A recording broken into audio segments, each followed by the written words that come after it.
Good evening, everyone, or afternoon, or close to evening anyway. I'm going to call the Regional School District 13 Board of Education special meeting session with the building committee and some of our finance committee at 4:37. And we'll start with the Pledge of Allegiance. I pledge allegiance to the flag of the United States of America, to the republic for which it stands, one nation, under God, indivisible, with liberty and justice for all. Again, welcome everyone. Hope everyone had a good New Year. Merry Christmas and happy holidays. We'll start with approval of the agenda. Take a motion to approve. So agenda. Second. All those in favor? Aye. Number 3, joint work session with the building committee. Welcome back, Carson and Rusty. They're back with some updates, and I will hand it over.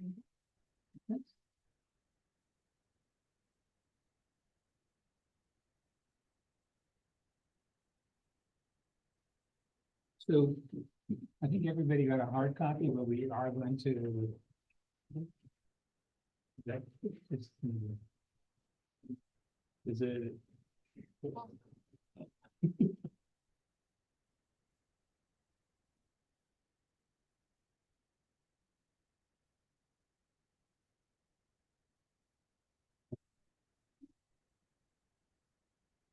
So after the last meeting, the direction we had is to come back and look at option 2 again with a slight twist to it. And option 2 is pre-KK and the 1-5 at Memorial and 6, 8, 9, 12. So that's included in this updated information. And then options 4, 10A, and 11. And those are the options that we're looking at in more closely to present potentially to the public and as one moves forward. So what you'll see is there's some minor changes in some of the numbers. We look more closely at the schedules. We look more closely at phasing costs and as well as just escalation in general. And incorporated, I think at the last meeting I said that there was a significant increase in labor in Connecticut, and so that's now all being incorporated into this updated information. So let's start with option 2. And I said it was pre-KK 1 through 5 at Memorial, 6, 8, 9, 12. So we did look at the enrollment just to make sure, because we're looking at this not just for the new configurations, but also for temporary classrooms or phasing in itself in terms of how would we accommodate the existing students while the schools are under construction. So in this scenario, the thinking is that the work at Memorial would be done first, and then at the completion of that, and so we're using Lyman and Brewster as swing space, and at the completion of Memorial, those students would come back to Memorial. The 1st through 5th grades would come back to Memorial, and then the pre-KK would stay at Lyman and actually go to Lyman, and then we would renovate Brewster. And the reason we did it that way is because we want to keep the kindergarten and the pre-kindergartners at Brewster for as long as possible, so that their transition is for the shortest amount of time. So in terms of renovations and additions at Brewster, with the pre-KK, what happens is now you have more space than you need. So you obviously have plenty of room for an expanded pre-K program if you want to do that. But there's 2 things that we need to keep in mind. One, now we have, again, more square footage. So when we start looking at space standards, we're actually getting a bit of a penalty for having a larger building than the enrollment allowable is. So that's that's reflected in the number because the reimbursement goes down based on the scenario.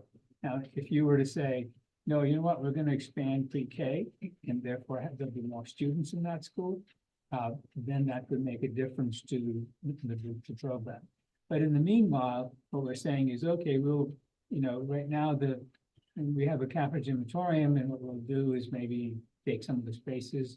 We are talking pre-K, so it's a sort of multi-purpose space for activities, and that's just a suggestion that doesn't have to happen. But there's certainly room for future programs, and maybe there are other programs that the district has that can move into the space as well. So that would be the renovations at Brewster. Keep in mind that this envisions that are renovated is newly upgrading the infrastructure as well. That's the bulk of the cost on this project. So when we do that, we go to Memorial, and one of the things that happens is we are reducing the size of the addition of Memorial. So you can see we're able to. The program and the footprint is pretty similar to what we had before. We've just removed the pre-K and K program spaces from the school. And actually in this approach, we felt that now we can use the existing learning commons, take all the support spaces, there are other programs that are in there, we can make it a true media center learning commons, and then use the front of the building in this scenario of the cafetorium space with the kitchen support and some music's there, and then build a new gym to the back of the building closer to the fields. This is just a concept, and that's the idea, but we're looking at efficiency and what programs can be placed in there. So that's the new approach to it. That the square footage that's the acreage that's adjacent to the site, which I think was at one point being discussed as acquiring that land. In this scenario, we may not need to acquire that land. This layout for parking can also be used in other scenarios, and you see two different layouts for the pre-K 5 as we go through the plans. Phasing, so what would happen is while Memorial is under construction, Lyman and Brewster will function as fit all the students in both those schools. You can see that graphic of the calculation up on the top box there, which what it does is we took the year 26-27 and looked at what the enrollment is projected for that. Now keep in mind, this is the high enrollment. So it's not, you've got a medium enrollment and a high enrollment. We're using high. So in this scenario, you can see that there's 4 kindergartners more than what the capacity is for that short period of time. And there's 7 fifth graders more. Again, this is all based on high enrollment. So when you go to the medium enrollment, it goes down a little bit. But we're at that threshold of is it worth trying to create another classroom? Obviously, we could, you could look at taking away some resource rooms or something like that to accommodate the students, but that's a different level of discussion. When if this option was selected, we get into more details about how all the program elements will work. And then once Memorial is completed, then you can see the Lyman, would be where the kindergartners and pre-K would go, and Brewster would, while Brewster was being renovated. So in this case, you can see Memorial would be the first project, and again, the key element here is we're saying grant application in June, start design process right away, start construction next year in the June-July timeframe. And since the building would be unoccupied, have it all completed. And then once Once the work is completed, then you would start work on Brewster. So the entire time, Lyman is a swing space, and then the project is essentially done. And I'm focusing on the elementary schools, because I know there's been a lot of discussion that that Strong and Chog can be done anytime, and we can debate what that timing is. So you can see that that Brewster would be ready for occupation in 28, based on designing and construction timing. Could that be expedited? There may be an opportunity to move it forward. But mid-year moves are tough, so we started earlier than, like, for instance, we're anticipating Memorial to be completed by potentially February, but Brewster's not starting till June. That's done in case something happens and there's delays on Memorial. That gives us a little bit of latitude in terms of schedule. So that's the schedule. And then on the dollar breakdown, what we did is we broke it out by all schools. And the second column of numbers is really focused on Brewster and Memorial only. So that way you can have a good idea of what just that renovation is going to cost. And these, I should say, these numbers include some dollars for furniture and technology to be placed in there. It does include phasing, so the phasing in terms of moving students into both Lyman and Brewster on a temporary basis, and then the pre-K moving back into Brewster as well. So all that work is making sure that the portables are fixed to the point where they can be occupied, and the details there. I know there was a question about, well, what would it cost to do portables, and just instead of trying to do these moves into schools. The latest numbers that I was able to get is for a two portable scenario where there's 2 classrooms, and the number I had for a 1-year window was $250,000. $250,000.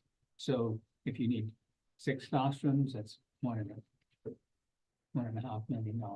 And a lot of it comes from the fact that includes all the power requirements. It includes site work. It includes getting all the utilities over there.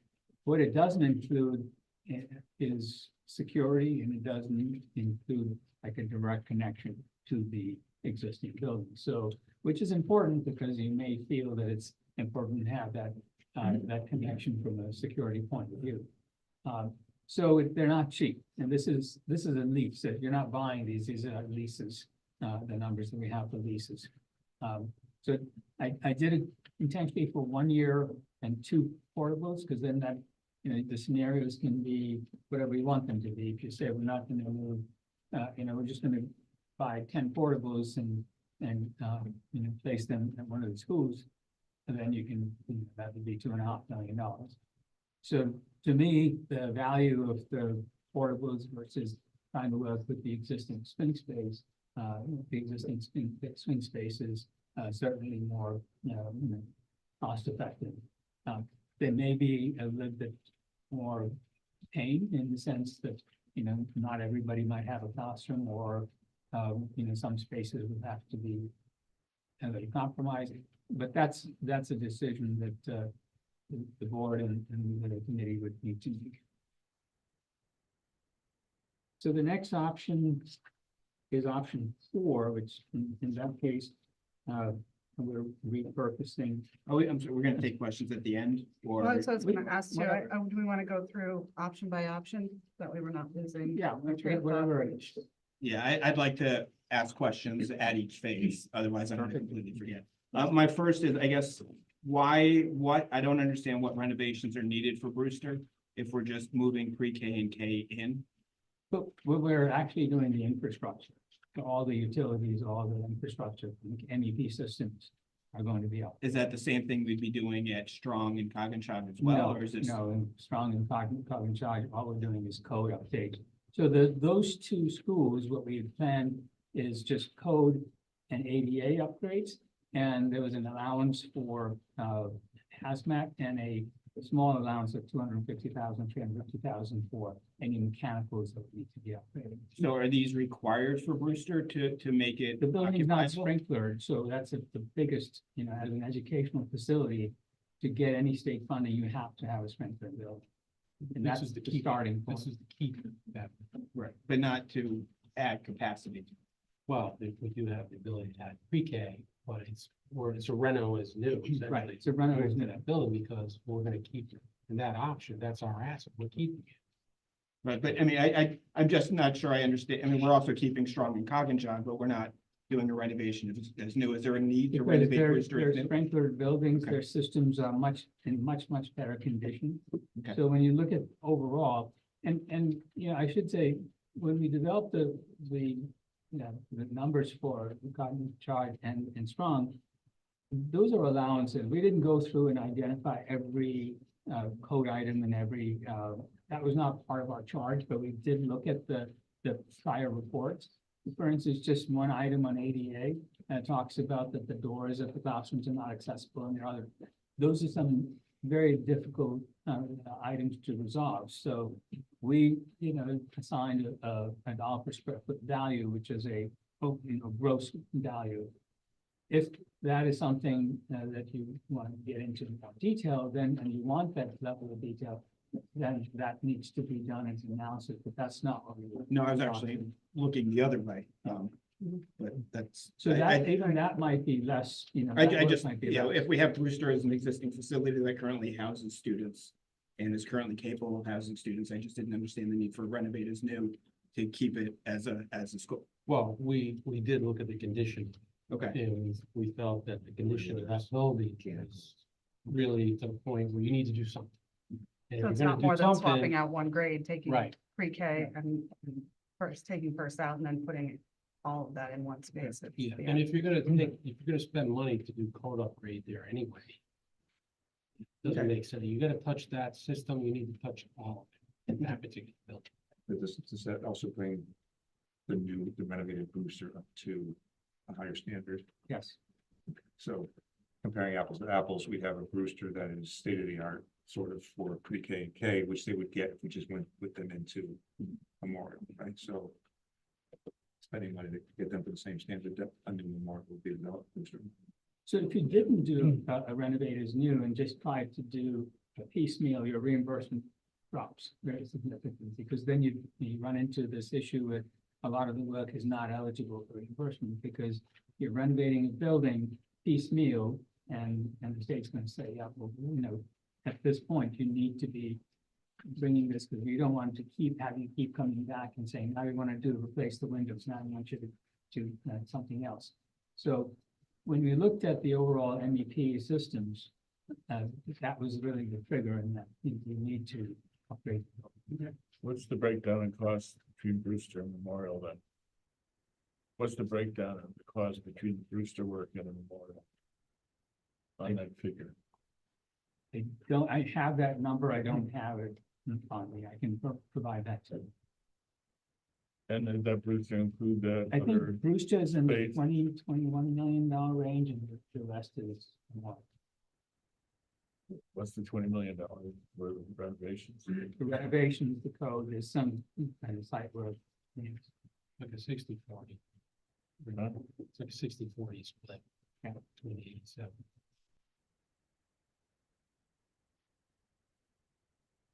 And that 60, Brewster 40 cost includes Memorial. the extra room, like the auditorium you put on there? Or repurposing the existing space for, The space where the temporary buildings are?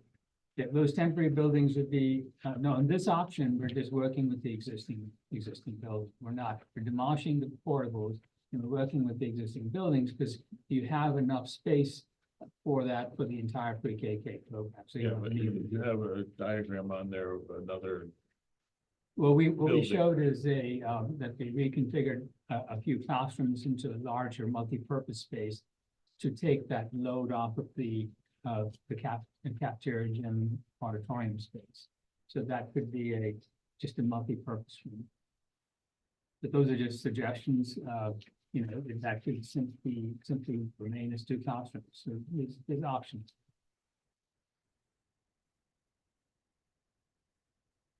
Anyone else on option 2? Go on to the next one. So option 4 was repurposing Lyman, and then a pre-K2 at Brewster, and a 3-5 at Memorial.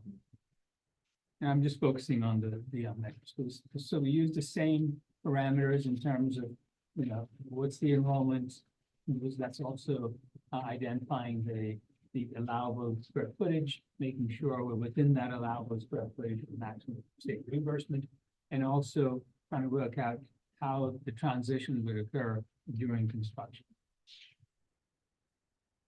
So in this scenario, we'd start with Brewster, and there would be have some additional classrooms to meet with the pre-K 2 configuration. And in this scenario, we added a gym because now you've got more grades in there. It's a smaller gym, but there's the cafeteria is now dedicated as a cafeteria and auditorium space, and the gymnasium is your multi-purpose or phys ed space for the school. Renovating some of this, renovating the entire school still, and putting an addition on. So overall, this school would be a complete renovation, new building, as new type of building.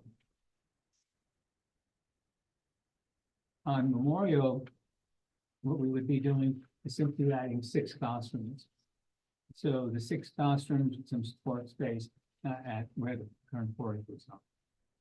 The rest of the building, once again, we are talking about sprinkling, talking about upgrading the entire mechanical systems. Everything in the school would be updated. If windows are able to and do have the necessary light that comes with renovation status, then they don't have to be replaced. But that's the level of detail we need to get into. We have to meet high performance building standards in these when you do a renovated new project. Actually, if you do a project of over 2 million, then the state expects you to do a high performance building standard. So all that will be incorporated into the design of the renovated facilities. So it'll be an energy efficient school. And then at Strong and the high school, we're only doing, typically the ADA code. And again, we carry the same number throughout, and it's ADA code, hazmat if that's discovered, and mechanical upgrades to a limited degree. It's not a full mechanical. So it's anticipating that there probably will be some mechanical items that need to be replaced because they're at the end of their useful life, and it'd be prudent to do that at the time we're renovating the building. And the phasing on this is so phase 1, when Memorial is under construction, you can see the students are at Brewster and at Lyman. Then when Memorial is renovated, we go to the next one. Then the renovations are occurring at Brewster, and the students are now at Memorial and at Lyman. So the student, there's 2 transitions in this particular case as each building is being renovated. And the schedule basically reflects that. So the first 3, so here we're looking at again, Memorial being done first, then Brewster, and at the end of the renovation of Brewster, then Lyman is demolished or repurposed.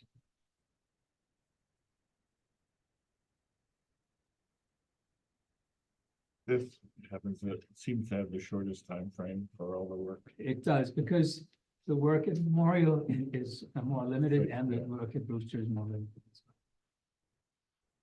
I know we discussed this at length, working in occupied versus unoccupied. But with the limited impact on these, is there any opportunity for these to be occupied while construction, or is this preference still to be unoccupied? I would not recommend occupied simply because you're talking infrastructure. So at some point, parts of that building, you're gonna have to refeed all the mechanicals for updates. And especially if we're talking elementary school students. So if the opportunity is there to not have, and the other thing that'll happen is it'll draw the schedule out. So what's being perceived as a 12, 14-month schedule will now be a 2-year schedule. Yeah, I mean, when you're renovating whole buildings, it's very, very difficult to do that. I think, can it be done? Yes, I've done it. It's a nightmare. The only time I would recommend doing it is if you're just simply putting an addition on an existing building, and then you can kind of deal with it. When you're dealing in a total renovation, I definitely would not. I mean, if the building was oversized, for instance, and you had a lot of swing space, even then, what would happen is you would be doing it in phases, and those phases would extend your schedule out. So time is money in construction, so that makes sense. That's why we did it this way. Any other questions? Yeah, I'd like to see the breakdown between Brewster and. We can get that. Is there, I thought we touched base on it at one point. Is there any reason we're still putting demo after swing space as opposed to repurpose at that point? Well, I wouldn't be demolished, it wouldn't have to be demolished. I think we'd had a discussion here earlier on in that, what do we do with Lyman, for instance, or any of the schools that are at the end of the, so for purposes of budgeting, we said, let's calculate it based on demolishing it. Because you might find that there's another use for the building and therefore you're not going to demolish it. Or you may find that you want to sell the building and so there won't be a cost associated with it, rather there'd be some money that's Demo, that money So is this in is- that, it's built into that though, right? Yes. Do we know what the demo is considered in that? We have a separate line item for the demo, right? That's consistent, Yeah. so for each of the schools. And it's really Lyman for the most part. And in these 4 scenarios, or 5 scenarios, in 3 of the 5, I think we're repurposing. And 2 of them are demoing both Brewster and Lyman. So we have a specific cost associated with each of those. I was just making sure that that number is in there, just like we talk about enrollment, we use the high I projection. mean, we can Okay. call it repurposing if that's. Yeah, no, I asked because I know it'll be a question. I think it makes sense to have the demo number in there in case repurposing doesn't work. We want to be able to have funds so we don't end up with an eyesore that, can't be done with. And if we need money to get rid of it, we want to make sure that we've budgeted. That might be something for the forum though, to have that in another space or have it repurposed or for lack of Is a better that word. the number repurposed. right there? Right. I think so, yeah. 2.7. So just to me, it's a significant amount of money to have on there and I'd like it explained somewhere, just, it's what, 2.7?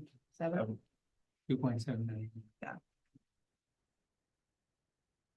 And you'll see under that, there's also a phasing cost. So the phasing is not consistent and it depends on the option. It's a function of escalation, it's a function of how long that building is being used and what extent and how many changes are occurring within that building. So the phasing number range anywhere from $750,000 to $1 million in these different scenarios. When you do the cost breakdown, can you show the difference between the building, the mechanicals and versus the expansion? If there's gonna be out of the 10 or 15, $20 million for, is 10 of that for new classrooms and the gym, and is the other 10 for the bricks and metal infrastructure? So it's, the way we've done it is more in terms of what's in additions a square foot value for additions and a square foot value for Yeah, renovation. that's okay. So, and even with the renovations, we're doing it at a major renovation, moderate and minor. So there's some spaces that we may be able to, It just, 6 classes doesn't cost $30 million, yeah, it's, just to get a perspective of what is the actual, how much is going into fixing the building and how much is going into the addition. More so we can kind of show that no matter what, we're gonna need some of this money. oh, yeah. No matter what plan we go with, we need some of this money. So it's a lot easier to be like, well, we're asking for 40, but even if you don't give it, we're still gonna need 20 to do all these repairs. So, And in terms of removing the reno price, we have to replace with the mothballing cost. Not if the building was to be sold. But in we have that to time prepare frame, for- in the if short point as an term of it. example, we can completely say that not getting rid of it for 5 years cost us, 4 years. Yeah. 5 years. I mean, so it has to be a comparison. Yeah. Reasonable to make it. We hope to get rid of it, but it's gonna cost us until we do. kind of thing. Available. I think we won't be looking at 2.8 million in a mothballing situation. Hopefully, yeah. Well, it's about 100,000, Right. 60 or 75,000 for corn Year. a year. Yeah. So it can be half. of it.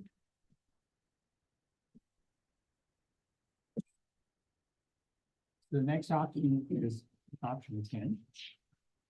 And 10 is simply a renovation project at Memorial. So it's a major project and it's a pre-K through 5th grade. Renovating the entire school, including a fairly significant addition to that school. So in this scenario, when we do the next, we skip over the enrollment, because I think everybody has a pretty good grasp of that. So we have a layout here of the pre-K 5 renovation approach, where the majority of the addition is on the back of the building. In this scenario, we kept we converted the media center or learning commons to the cafeteria, and also placed the that became the sort of the stage area, as well as the kitchen was added in that location. In this scenario, we also then renovated the gymnasium to the front of the building. So we took some of the kitchen space and the music space and cafeteria space to capture and make for a larger gymnasium, because of all the students in that school now, you need more phys ed space. So all phys ed is one location, and then the media center is an expansion of some space within the courtyard area. So we now created a public zone, which is where the media center is, the gym is in the cafeteria, and the rest of the school is sort of an academic zone. So there's a separation there of those two functions. That's what you typically want to achieve in a school design, just from a public versus academic zone. And so that's how we've identified this. And keep in mind that these are concepts. We can do so many different approaches to it. The goal is to make it as efficient as possible, to make sure that because in this case, we're creating a courtyard, which would become outdoor learning classrooms. But when you do that, you also need egress from that type of a courtyard space out to the public way. So, we've done some reconfiguration here. On the site itself, you can see in this scenario, we've actually, created a bus zone and used up the entire space of the school site, and moved the pickleball courts and tennis, etc., outside. Now, we did have a scenario where instead of putting it on the property adjacent to the school site, we placed it in the area where the septic is going to be. But that's a little bit more involved. We'd have to, for right now, we've looked at both options. In either case, we're relocating, so we're removing those and relocating them. And so the cost is very similar. But in this case, what we're showing is the fact that we would have to purchase that piece of property that's adjacent to the school. most of the academic functions are towards the back. And we're really expanding the main entrance, so that there's security provisions for the main entrance as well. The strong and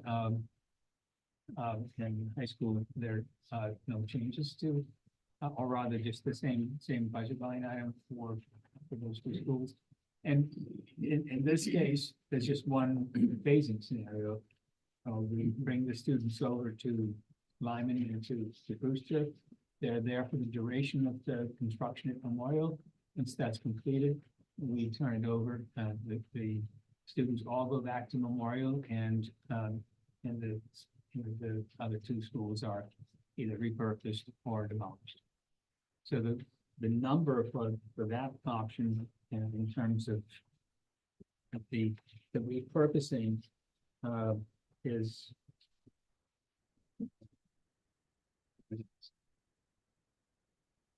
well, let's go through the schedule.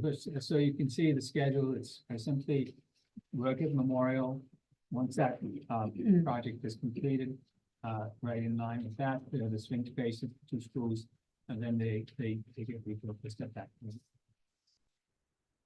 So from a perspective of timeline, it's a very similar timeline. There's a lot more work at Memorial, because not only are we renovating the school, but we're also putting it to fairly significant addition. And the costs, once again, are so overall cost is about 89, and that's for all schools, but the Memorial and Brewster costs are 72,965. As a total cost after reimbursement, we're at 37 million, and then we did calculate the 10-year operating cost savings, so the net after that 10 operating cost savings is about $8.3 million to the district. So that's On that, I mean, you're comparing our annual cost against the capital cost. You ought to compare it against the debt service. You know, if you're gonna look at it, you know, you're gonna have saved $28 million. You're gonna spend $62 million in debt service Absolutely. over the same period. So in terms of the budget, you know, you're looking at two different things here. We probably need to know, you know, I think the debt service on some of these numbers are $4 or $5 million a year. And we're saving $2 million a year, so the budget will go up by 3 million, which is not a huge amount, but it's still gonna go up it is. in spite of the savings. Yeah. So, I mean, it seems to me that, you know, it could have the apples and oranges, and make them all apples, you know? And that's something that I think Kim is working on with the debt service part. Yeah. So we're just, you know, I'm just thinking about a meeting next week where people are gonna ask, Kim is doing all that. what's it gonna cost She's us? not here tonight, Yeah, but I think we want to make sure that that's all laid out. but the debt's going to be on the amount that you're bonding to. So the And the actual bond debt schedule will service will be change. on the 37.3. And And so that's the other comparison, that's apples to apples, and Yeah. whatever that number is the, you know, before the operating costs. So it's- And here, when should, the phasing, the costs are around closer to, it's like 917,000. But this includes 2.7 million for the demo for Lyman and 2.9 million at Brewster. So that's part of the budget. To me, sort of a hidden savings in this whole process, though, is the unknown factor of what could happen to Lyman and Brewster if we keep them open. That's a cost that sometimes we're gonna have to address that. So that's like well, a it's already hidden, in here. a hidden Yeah, savings. yeah. Well, We'll see that at the last one, And option 11, yeah. It's in there. In terms of classroom capacity, since it's again 7 over 5th grade, the 24 is our standard or state standard, 24 per classroom. It's ours. In 5th grade, our standard. Just the guideline. Okay, It's in our policies. and does it change for 6th grade? We'll put up. In other words, are we just bumping them a year early, 2 kids in the class kind of thing? It's not like a step, there's there's It changed at some point, though, the going strongly to change. No, I'm just looking at us being crowded, they're gonna get there next year anyway, kind of thing, so it doesn't matter. Fifth is 20 to 25, sixth is 20 to 25, seventh, 22 to 26, fourth, 20 to 24, third, 22. Second, Okay, so we actually 20 say 25, fifth grade, so we've got room to, I mean, within our standard, we're still. within the high, the high enrollment standard, yeah, we're- And keep in mind, this is based on the high projection. they're really Right. high, yeah. So we're probably. Safe. I think that's why it's built in that way.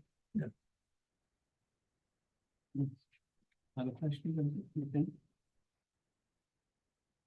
Then the next option is 10A.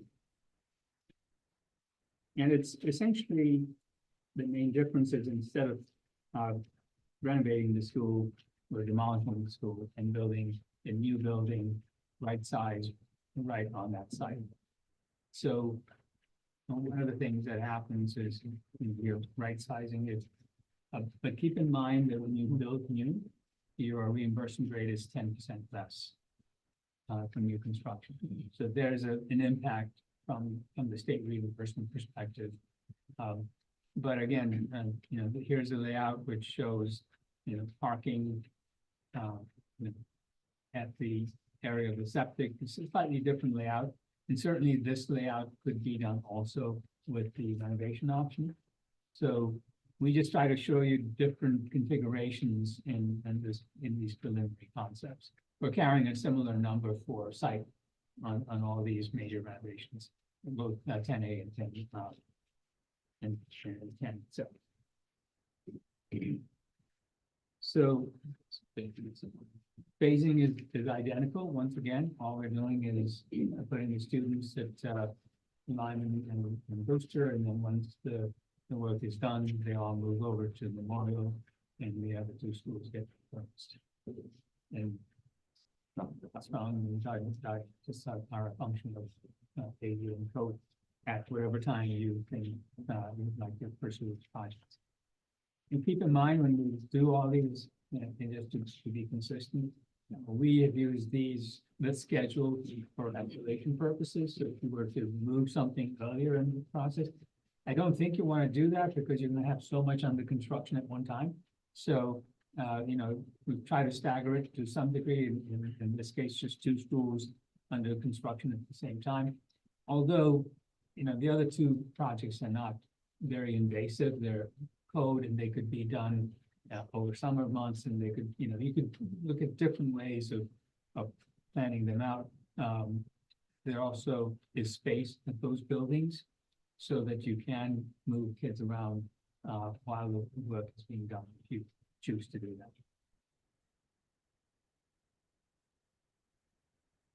In this scenario, we have, you know, the budget at Memorial at 81 million. Reimbursement is 33. Net cost is 47. And operating cost is 5. And comparison is 37 to 47. Number two. Questions on? Now, I will say that when I looked at the construction duration, I used the full renovation to the completion of all schools. We can modify that to only the elementary schools if that's the goal, to like, what is the you know, the elementary school, maybe we can add a line item that the elementary schools are done by, I mean, so many months, and the total project could be done extended number of months. But you know, it's very clearly defined on the schedule, so you could see that and make adjustment there as well. And on that one, with Strong and Cottage, I know it has all buildings and then Memorial in the cost price out. Right. Can we, at least for the purpose of, like the public and just having it out for each school, because I want to see what it is without putting Strong and Cottage into this whole idea and complicating this plan itself in two different scenarios. So not upgrading Strong and Cottage in one of these versus So having that number in. The Memorial one is just Memorial, so it's not updating Strong and Cottage. I thought it was because it has all schools under ten Oh, A. no, that's the first column. The second column is Memorial. Right. No, I see that number. Rusty, Even the you mentioned the repurposing- reimbursement rate is 10% less, so it would be 41. Right. But in order to do ten A, we do not have to do the upgrades to Strong and Cognitive, right? Well, you don't have to do those Right. in any of the scenarios if you choose not to do them. Mhm. But this adds another year of construction. Of the 10 A is. Yeah, put on the report, choose 40. Yeah. 21%, not 51.43. When it's greater than it's 10%. 10% less reimbursement. Yeah. Pull them off the. In this Reflect case, we're 33, completing, I think, yeah. in the earlier one, we were Yeah. completing in earlier in the year, but same year, in this one, we're completing like summer. I think that's. So 10A, Memorial is completed by, August of 2027.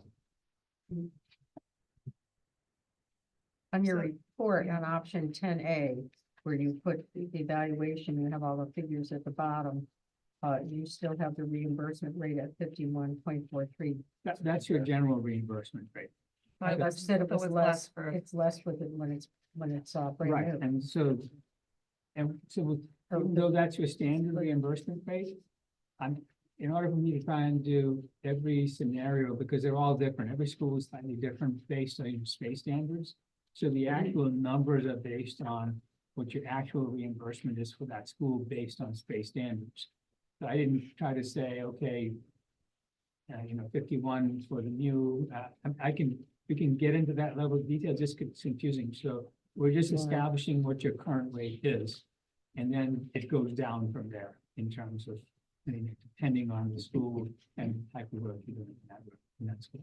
Yeah, I only mention it because, we need to mention it to the community that this option doesn't have as high a reimbursement rate for all of it, like the others do.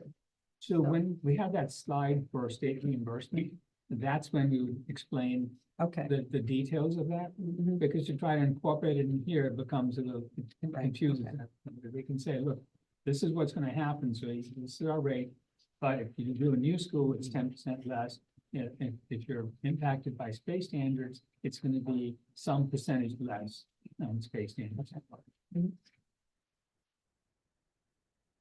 yeah, I think I understand for a presentation purpose for us. And I just think it's hard because there's nothing there where it says like approximately 51.43. So I think Doesn't have a little not so much for asterisk or here, but I think something. we need to highlight it in order to develop community forums.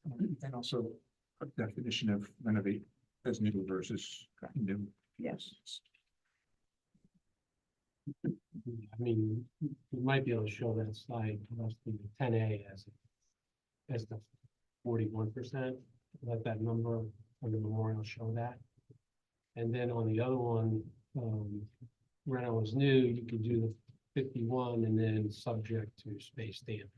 Just so, that's probably easier for people to understand. Because I was trying to accomplish a lot in one slide. Yeah, no, I know. I've got all schools which are, Well, all Some of- schools, yeah, but you could, I'm just saying on the memorial side, yeah, then when you go to new construction with that number, you might as well show that, at the, the 41. okay. And in red. Yeah. Yeah. Or show it next.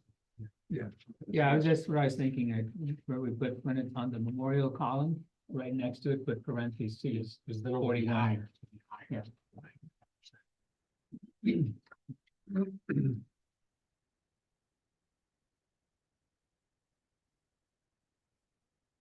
And then the final option was option 11, which was more or less keeping the configuration the same. The overall numbers are lower, and what's critical here is how we phase the progress. So I'm gonna jump to the phasing slides.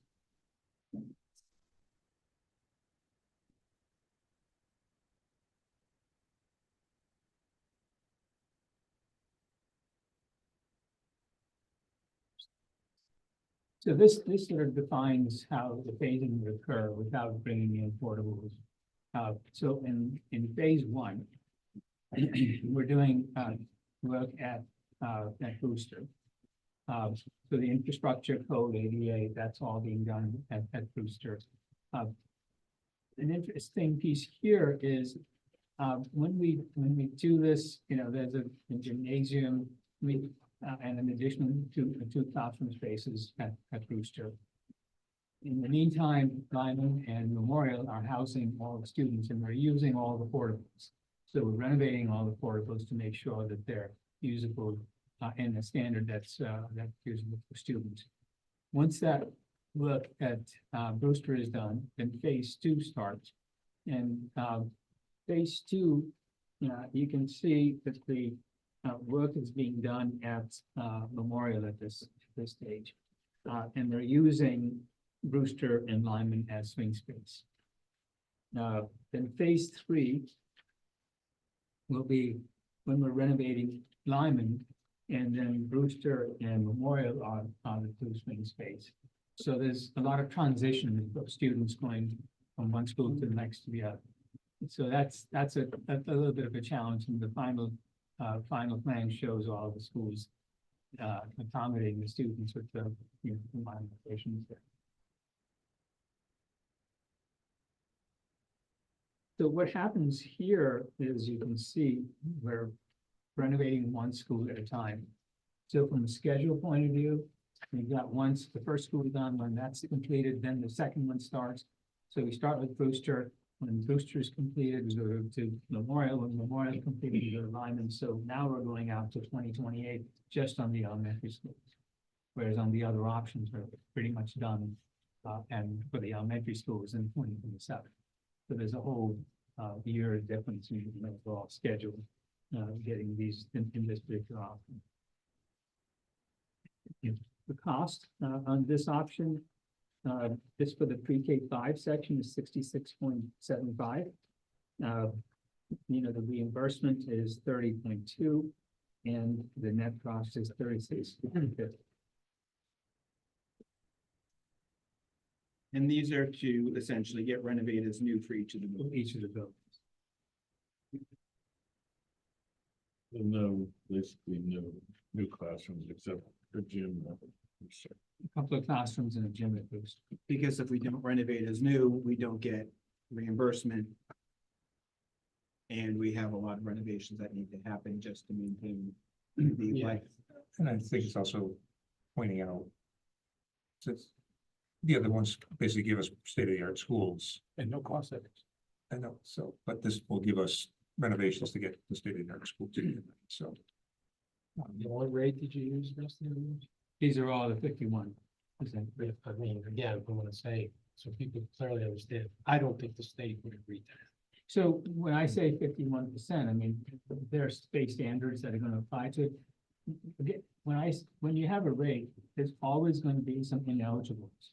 So you anticipate that there's 2 to 3% that's going to become ineligible, because all these little nuances on your what's called the ineligible cost worksheet that say, well, if any work's happening offsite, that's not eligible, or if it's considered repair, if it's not a renovation status. The renovation status gives you the best in terms of overall reimbursement, but it's not 100%. There's always going to be ineligibles and situations that come up that they will not, that they will be ineligible. So I've tried to anticipate some of that. So when you look at the numbers, you're not as quick on straight across on any of these scenarios. It's always that is slight factor of safety. Right. But even further, the reason you have state standards too, in this case, the part of the person who has the most money in these projects is the state. 51, only is 1%, but they still do. And the state approaches these projects, they're not gonna put that money out, schools that are empty. They want to give that money out to schools when you renovate them that are mostly full. That's a concern. We have to meet with the state and discuss that with them, because my experience with other districts, they won't go for that. So when you do a renovate as new, you have to justify it. There's a whole process for justification. You have to compare it to new schools and go through this evaluation. And we typically would do that up front. So let's say, you know, you're down to 2 or 3 options and, you know, that might be a good time to schedule a meeting with the state. So we don't go charging down one route and one direction, and then they come back and say, no, we're having an issue with that. It's good to show them that, look, we've looked at a bunch of options. Here are 2 or 3 that we were close, and this is why we picked the final one. And then they can weigh in on that, and they feel they're more engaged and bought into the process. And so, you know, that's something that they didn't do prior. They encourage doing it now. So if the Board of Ed chooses option 11, they have to know there's a large caveat. And that caveat's based on the fact that the capacity of the buildings exceeds the space standards, and we're not going to get reimbursed. So then the question is, do we even consider renovate as new on those, or is it still cheaper to pursue renovate as new as opposed to just upgrade? Well, it's more, they're not gonna give you the money to do it.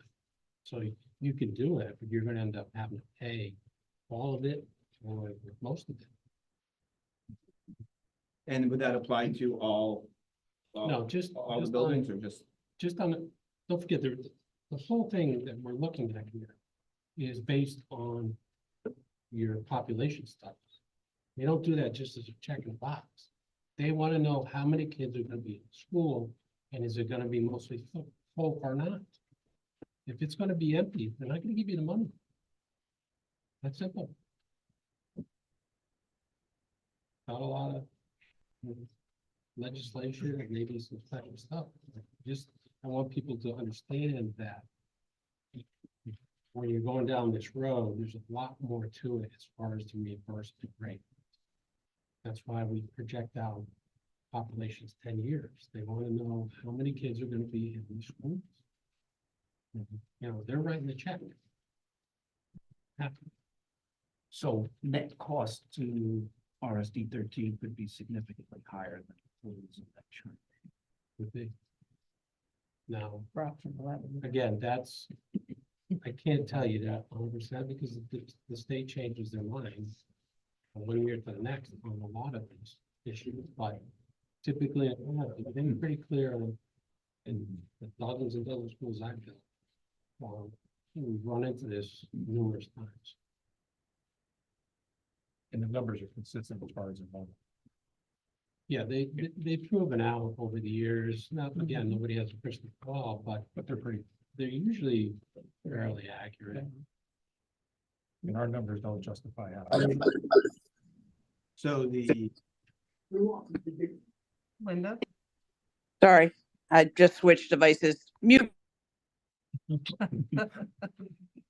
Still on vacation mode. so in the 5-school option, I think there needs to be a fairly large caveat that indicates that the reimbursement rate for this could be significantly lower.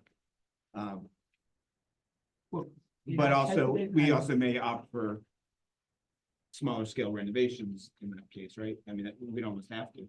Yeah. I mean, Yeah, but then what's the purpose? Well, that, it's a big number, but again, I just think that I want to make sure that people clearly understand, because it is a big number there. That there's a little more work to do on this particular option. I think it's the most disruptive option of the. On top of that, yeah. That too.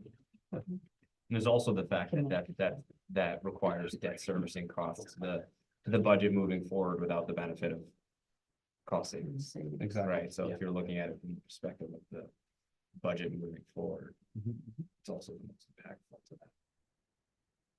Yeah, I'd be careful about saying you may not be guaranteed the reimbursement because we're doing renovators now on the other projects as well. So they could, you know, somebody could question that. Each project is taken individually, and what they look for is what's your long-range plan? And that's one of the requirements of your grant application is what's your long-range plan? You have to show a viable long-range plan that district and the board have to vote on and make sure that that's what it is. And it should anticipate future growth in terms of you know, where things are currently and where the challenges are, so. you know, Those are all part and parcel of the contact.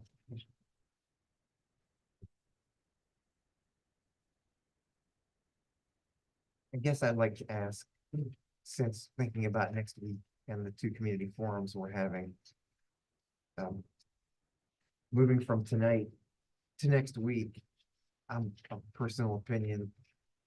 This is a lot of information to share with people that can give up, 2 hours and that has to be divided between showing up and getting settled. A short presentation from Rusty, and then the bulk of the time being able to talk in small groups and then being able to kind of indicate what they want to do. So I guess my question, having heard all this now and having read through it, is there a thought that we could go forward to next week with fewer than these 5? That would be my recommendation. If there was a way, if there was a way to do that. I don't want to tell you guys which ones to do, but I'll just say this. It kind of depends on the purpose. If the group has already kind of decided a 5-school option is not viable financially, we could pull that one off the table. The downside to doing that, in my opinion, is it's not going to demonstrate Right. the cost comparison. So the Right. alternate way to look at this could be show a 3-school option, a 4-school option, and a 5-school option. So 11, either 2 or 4, either 10 or 10A. I don't think, and correct me Just if I'm 10. wrong, Rusty, that Not- let's say let's say the majority of people chose 10. We could still modify that down the road or something to something between 10 and 10A. It doesn't lock us into that exact design or those exact numbers, but what we're trying to get is a general consensus from the community is like kind of what makes sense educationally and financially. And I just think in the way that Kim and I have kind of brainstormed this, and I've talked to Lindsay about this a little bit, but we didn't want to do too much work on this until we knew it came out of tonight.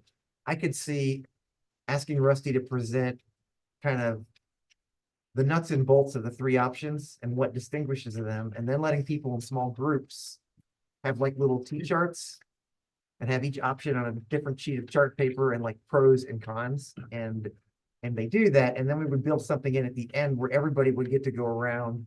I don't know if you guys ever used like little dots where you get to like use your dots almost like a vote to say the things that you like and don't like. And again, the group isn't making the decision next Wednesday or next Thursday. It's just giving the board more feedback, which is exactly what, in my experience, you try to get out of something like that. But I'm only bringing this up because we've asked a lot of questions for a lot of sessions about a lot of detail. And I think 5 is too many for next week. I think it is, and I get it. Oh, I think the absolutely. problem is that we specifically had options in here that were, I don't think we thought were gonna be viable options, but they were comparisons that needed to be shown based Yeah. on history. So looking at 11, I know I asked for 11, but I have a hard time not presenting what it would look like in a community forum setting. So if we want to take and pair out the top 3 or 4 and take those options and somehow present them differently in a more condensed version, I'm okay with that, but I have a real hard time not seeing it. I agree. I think a 10 and 10A is just one option. Yes, 10. And then if we get buy-in on 3 schools and someone then says, well, what if we just build a new one? We've got that information. We don't need to show it as a separate Right. option. And I felt the Right. same way about Yeah, 2 and 3, 4. 4, and 2 5 2 and school 4 options. are variations on a 4-school theme. Yeah. In my opinion, there are different ways to do it with different. We could do this or this, but. Yeah, and so I guess I'm asking, was this group at the point where they could choose between 2 and 4 and 10 and 10A just for the purpose of getting to next week? Otherwise, I would feel we'd be obligated to show kind of all of it. Otherwise, it might sound like we're keeping something from. You also don't think we should see, so you'd want us to get rid of 10 or 10A, but shouldn't the public see what a brand new building would look like versus a renovated new? I One of don't, those I don't, things you could always throw the cost. Because it's something Just- that's already out there. It's not something that was Yeah. brand new. we've had people see, Like, All of these show the configurations. pictures, you just, well, that's true. I mean, condense it down so it's not as. and just go over, if we're not gonna go into There's 2 detail options. because of the. You could just do, Expenses. I've seen in the past, that a lot of committees and board of eds, kind of, you'll see all of the options, and then they'll just put them in rank, they'll put them in order of preference. Mhm. So this one option, whatever it is, is the one most people kind of like, and more kind of likes, and the next one, and so on and so forth. But all of the options are there, so you can discuss all of them, but at least people know going in, like you said, you have a short window. That you've done work, and you think that these two, 1, 2, and 3 are the top choices. I don't think there's anything wrong with that, and it kind of streamlines. I think the idea of here's a 3-school, 4-school, and 5-school is probably, everybody will understand that. But showing an extra picture or two doesn't hurt, Oh, no, yeah, I just, an extra I picture. guess what I'm saying is, and Lindsay makes a really good point. At some point, there may have to be, if the 3-school option is the option, then are we doing new, or are we doing renovate as new? I almost think that comes later. Oh, yeah, I agree. I think what we need Right. from the public now is, Buy-in on the 3 schools. yeah, which is what we've heard in a lot of settings, but we haven't really gone to them in the way that we're proposing to go to them next week. You know, being out a little bit on the outside looking in, I'll tell you that I can guess that the community's gonna come in looking, there's gonna be one of 3 camps. There's gonna be the folks that I think will come in looking at price tag. That's gonna be the thing that they care most about. There's gonna be the folks that come in most concerned about configuration, right? Like what schools and what grade levels. That's gonna be the deciding factor. And then the third group might be the people who are most concerned about the disruption to their, to the kids, the people we're looking at with 2nd graders who are like, well, how's that gonna affect my kid? What are they gonna have to do? And so really like those 3 pieces of information are gonna be the ones that end up driving most of the public's, We need to keep Lyman, we need to keep Brewster. It's probably So, a variation of that. so Well, I'm previous, just saying like The which building. aspects of these 5 options are people gonna be looking at? They're looking at the cost, they're gonna be looking at which buildings have which grades in them, right? Like Or that's, none. or none, right? That which up to includes which ones are closed, but that's that's a subset of which grades have which building it, and then what's the swing space, so to speak. Stuff, where you're like, look, someone will be looking, oh, my kid's in 2nd grade, so at that time, he's gonna have to be in some, sharing a room at Lyman for 2 years. And then he gets to go into the new building or so what have you. So I mean, those are the pieces of information that I would think that the public is really gonna, most want to hone in on. a couple of meetings ago, we focused on criteria and we took a step back and said, what are the criteria we're going to evaluate these on? And I think that needs to be out in the presentation. Because, you can go around in circles on any of these, but it's, the physical infrastructure, the educational programming.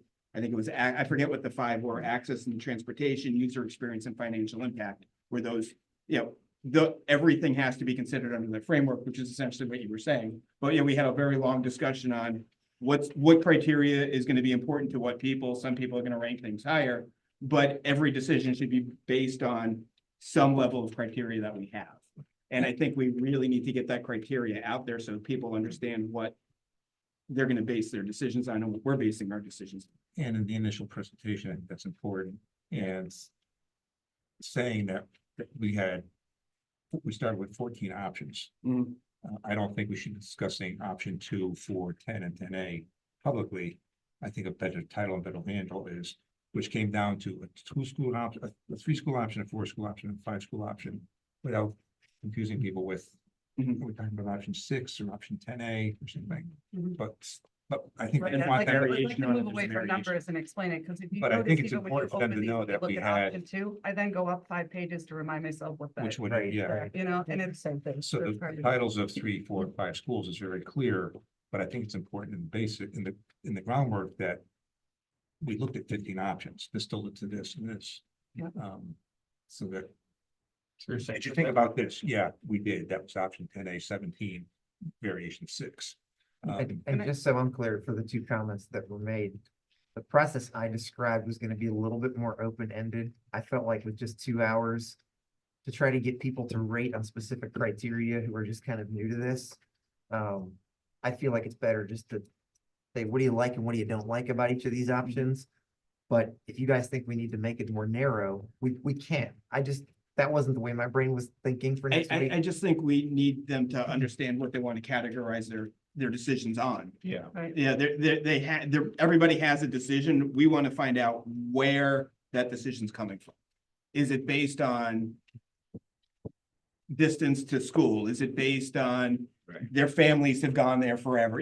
We Yeah. really need to figure out where And I don't think we're saying different things. I guess what I'm saying is rather than me saying us going up front with, here's a multiple choice of factors and you pick them, making it more open-ended, Oh, yeah. and seeing what we get. But as long as Well, I they think- understand what we use to make our, Yes, yes, yes. as long as we're speaking the same language, Yeah, I have the think, decision. I think making occur. everybody knows that we're not really we're talking elementaries. Is it gonna be one elementary, like, is it 1, 2, or 3? That's really the bottom line. The middle school's not going away, high school's not going away. It's really, what are we doing with the elementaries? Going with one school option, 2 school, that's really the bottom line. Is the cost at Strong and Cog and Chog, that's constant throughout all of these options, correct? There's no difference in the Strong, Cog and Chog. That's just basic updates that any school would need over a certain period of time. We're doing it now because we have to go to bonding, so might as well throw it into the bigger Yeah. budget. We may not do it right now either. I mean, Right, that there's depends still on money what sitting our out there. financials look at. You know, they may be, Right. you know, let's say this needs a new boiler in 10 years, we're not gonna have it next year. Mhm. But those costs are in those numbers of what the capital needs are. I mean, Kim did a capital need. I remember going back and forth. Yeah, You're saying that those are biggest fears, the capital, Yeah, the but, potential capital costs. but they're not all necessarily gonna be done in year one. Sure. They could be, you know, if you have a separate bond issue 5 years from now, you can spread out the debt service, you don't have this high a peak. You know, it depends on really how you wanna finance that. So in the presentation, we could do a single update on Strong and Cog and Jog up front, saying this is consistent on all the options, and this is just a placeholder in terms of dollars, and not repeat those slides all the way through. We just focus on the elementary school. The other thing I would That would be recommend is, helpful. I think option 2 is really, I know, 2 is. See? There's really, if you look at the cost, it's $10 million, you know, it's more. It's more disruptive. And it's very similar to option 4. So if there's any option you want to take off the table, that might be the option. Option 4 was already presented 3 years ago, 4 years ago. It's been the. So you have a on- baseline. Huh? Right. It's It's been on the been table out and there. people have seen that option for a long time. Yeah, and 11 is what we're implementing in the fall. Yeah. So it's. Right. That's where I think the 3, but does that make sense, Rusty? If we go to the 3 school, the 4 school, or the 5 school? Yeah. Because again, my fear is if you try to get into all this good detail, the 2 hours are gonna be gone. Yeah. And then Yeah. folks are gonna leave even more angrier because they're gonna, I know you do this for a living. We'll work with you on how to. Is this, all this information was provided? Does everybody have this? Do we provide this public with pitchforks and torches on the way in, or is that on the way out? How does that work? I do wear my hard hat. when I- You do, okay, good. I don't know, it's been available. Oh, So- this one right here? Yeah. This one's, I don't know if it's posted, we just got it today at like. Will it 2 be? o'clock. It will be, Yeah. yes. So, Yeah. I mean, It's in the same section. Right, that this we've got. information will be out there. For the sake of the presentation, I'm almost envisioning, like, I'm a very visual person. I'm an elementary teacher. I'm not into, and reading, numbers are not my thing and definitely not architecture. But I wondered like if it would be some ways to just kind of configure everything, like just really concisely for the sake of next week, just for the layman's terms, kind of, I read through this and it is like reading a different language to me. But almost like in a chart form.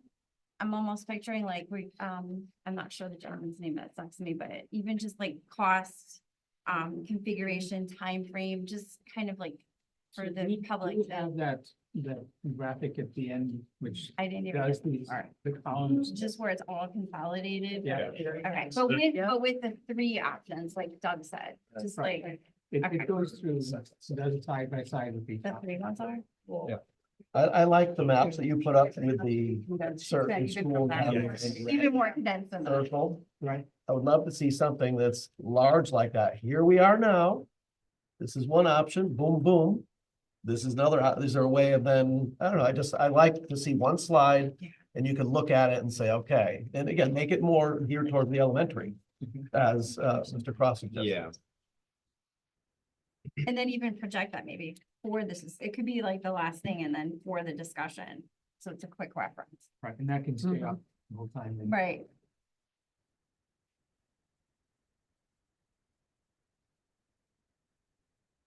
We don't doubt that the groups won't have questions.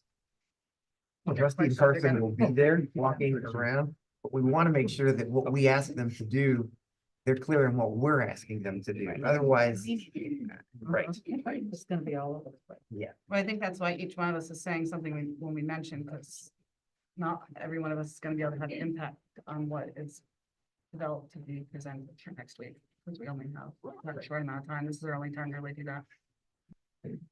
But during the discussion, couldn't we take each of the three options separately? Ask for the pros and cons from the people. I forgot what the second part of this was. And then, if they have any questions about that particular. option. You mean as a large As a group? large group, that's gonna turn. No. When we go in our smaller group. Yeah, We start with option 2 or 4, whatever. Put it up there.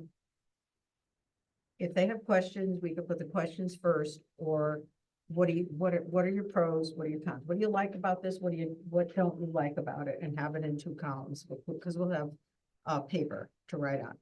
And then have another page where there's questions.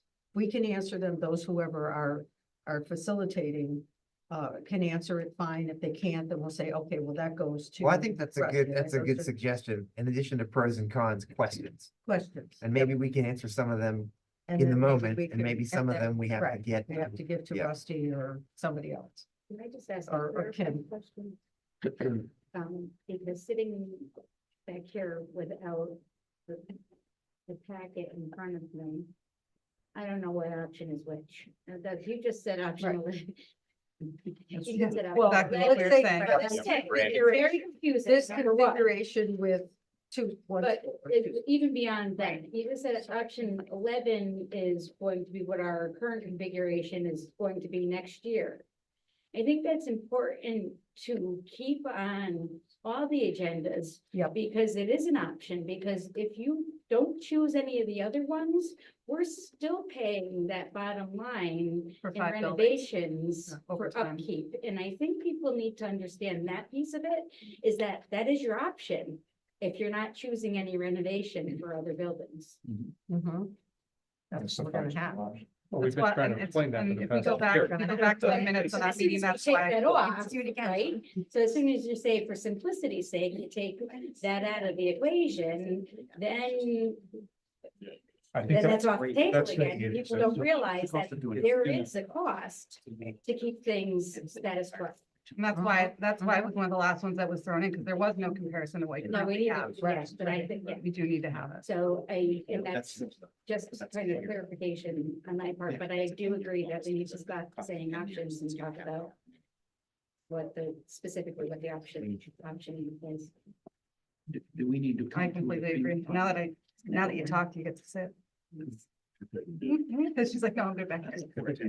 Yeah, 410, That's fine to me. Do Do we, I was just gonna say that, like, I came here thinking, I was hoping that this committee, with all of your expertise, could narrow in on with your, I don't know if you guys feel comfortable doing that, but I would love to hear what this table of experts believe are the best options, or at least the 3, maybe. If you don't feel comfortable with the right, but You mean, do we favor a 3, 4, or 5 school option? pretty much, like, I. Well, you're not gonna get unanimity on this one. You know, I Or know what's we- the pros and cons like, Lindsay said? And they're all It- friends. it- too. it- Not good. It honestly depends on what you rate your criteria, and what's an important criteria. There's a lot of people that will say a drive all the way up to Memorial for for the entirety of elementary education is a burden. At which point, a Brewster option will rate higher because you're spending 3 out of the first 6 years there. From a traffic perspective, there will be a heavy traffic load on Hubbard Street. Regardless of how you phase in arrivals and dismissals, there's going to be a heavy traffic load. If you rate that really high, the 4-school option becomes better. If you rate, the educational programming and the physical infrastructure, the 3-school option becomes more important. It really depends on what's important to you. I'm a traffic engineer. I'm gonna look at what's gonna cause the biggest issues in terms of access and busing and transportation, at which point a 4-school option makes more sense because I'm splitting up the flow. But I think that's the point, and Howie and I have talked about it over and over again when it comes to the criteria is that's what I want to see from the small groups. I want to know what they rank certain Yeah, what's criteria. important. And what, you know, if they come out, and they say, I want a 5-school option. I want to know why they want a 5-school option, not just because Yeah. that's what the group came up with. And I think Well, the that only would way be to your get that. pros and cons. What do you like? Well, what about better it? to What don't have you pros like and about it? cons and the criteria? Yeah, Because now it- you know the makeup of what everyone in that group felt was important, and that. And ranks that's into why our I'm asking, because if you list the criteria up front, it makes it close-ended instead. It's like we've already figured out what's important. to The people, problem with and pros we're and telling- cons yeah, is every pro and every con isn't weighted equally. It's subjective. Correct. yeah. You're gonna, everybody's correct. gonna have a different ranking of their criteria based on their experiences and what's important. Nick's obviously going to have cost as his number 1, 2, and 3 criteria. You know, I'm not, you know, I think you have to have what we're going to evaluate it based on. I think it has to be up there. People can add. There's nothing that says this is it. I mean, somebody may have a completely different criteria. So we would say, for example, you can consider the following. Consider the following Okay. criteria in your discussions. Mhm. You If can. you have additional criteria, feel free to add it to the board. Well, right, and And I it didn't think, take long. If you remember when we did this with our group, it does not take Yeah. long. It's just, it seems complicated, but the data you get from something that could take 5 minutes Yeah, you could say, out of those 2 hours is this is really important. primarily how we focused. right, Did we miss no, anything? I think that's right. It's not an exclusive list, but Yeah. it's some things you should consider. It might even help them get talking, Yeah. because they'll have some things to kind of talk about. Yeah, what's more important to you, physical infrastructure or user experience? Eric's obviously gonna say physical infrastructure. You know, if we have, you know, obviously Nick's gonna say physical infrastructure because we're putting the bill on it. So it really just depends on what's important to everybody, and ideally, everybody has different criteria and they come up with the same answer. I think the overarching feature of everything we're doing here, though, is educational quality. That's what we're charged with doing from our perspective, and then And basically. your perspective is now, let's create the facility to facilitate our mission here. Right, which Does was that that make sense? community, I don't- which was that community thing, right? Mhm. To have all these kids coming up through the grade levels together as opposed to 2 different schools, 3 different schools, whatever it may be. So that they're all experiencing the same curriculum, the same experience, and moving on together as opposed to. Yeah, and that's that educational programming. Yeah. Exactly. You Well, know, so the when educational we went through program that with exercise, what we're legally allowed to do. the with the time criteria. frames we're allowed. I think we ended up not actually weighting a criteria one over the other. We just discussed it, but Right. there, you know, So one of the I things that think- you would do later is start waiting. I think a good way would be to say to the groups, these are the criteria we considered, not that traffic was more important than, you know, that's that kind of thing. And then if you say, what did we miss that's important to consider in this, that just Mhm. invites their input. So I'm not a traffic engineer, but I work with a lot of them and I understand.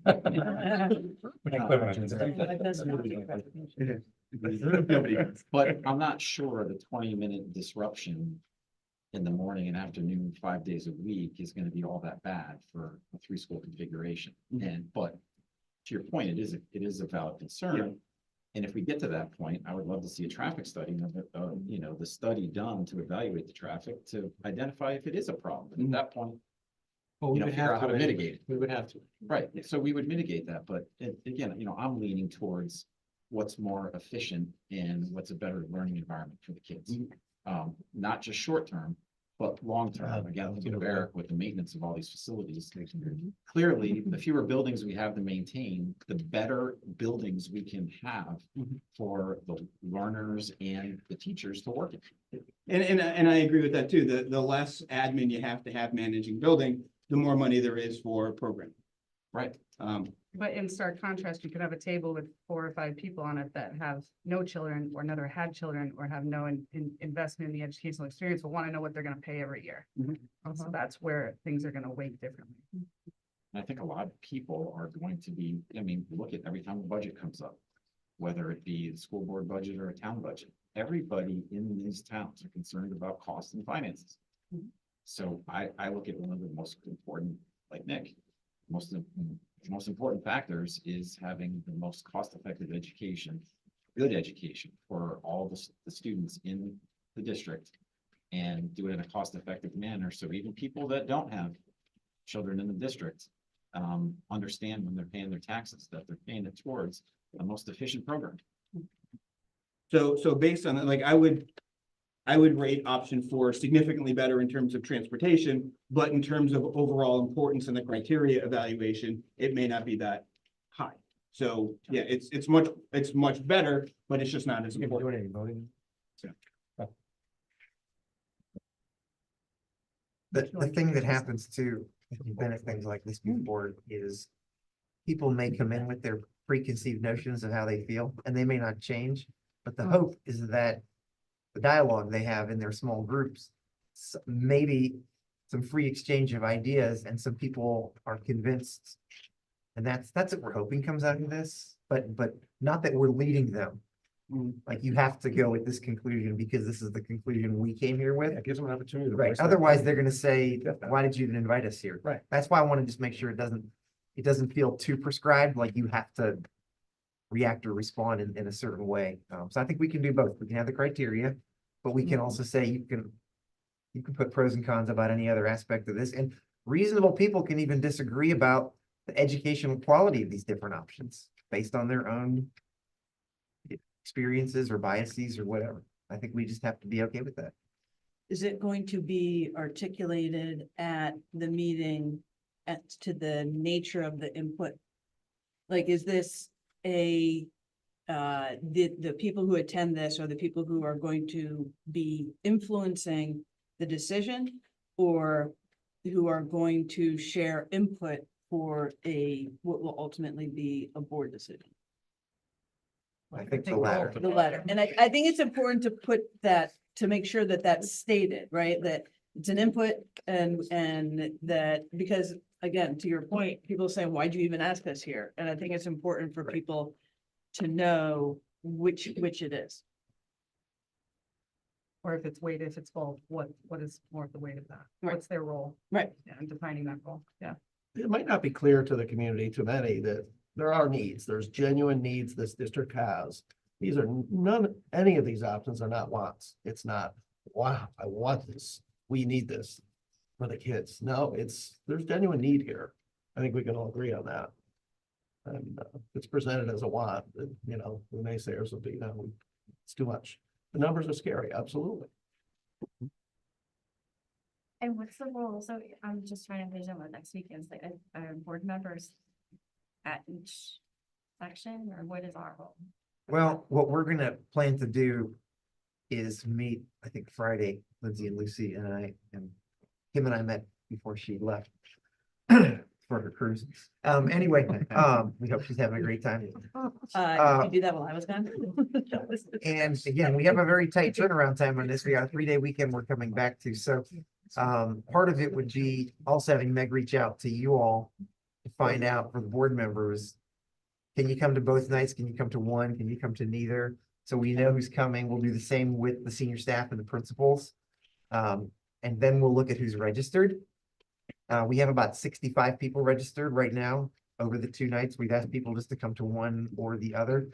Right now, the second one has about 60% of the people, which is understandable. It's the 6 to 8 p.m., but still about 40% are at 4 to 6. And so we might have some show up that don't register. We're encouraging people to register. We're not going to turn anyone away, but the organization will get a little slowed down if we have to be adding people. Think about if you're like planning a wedding or something, and then you have all the tables set. And the other thing, to the point about, people come in and whatever, we are going to deliberately and unapologetically try to mix people up so that people from different segments of the community have the opportunity to exchange ideas. We don't need a bunch of people who already agree on something to come in and just have the same conversation they've been having for 3 years about this issue.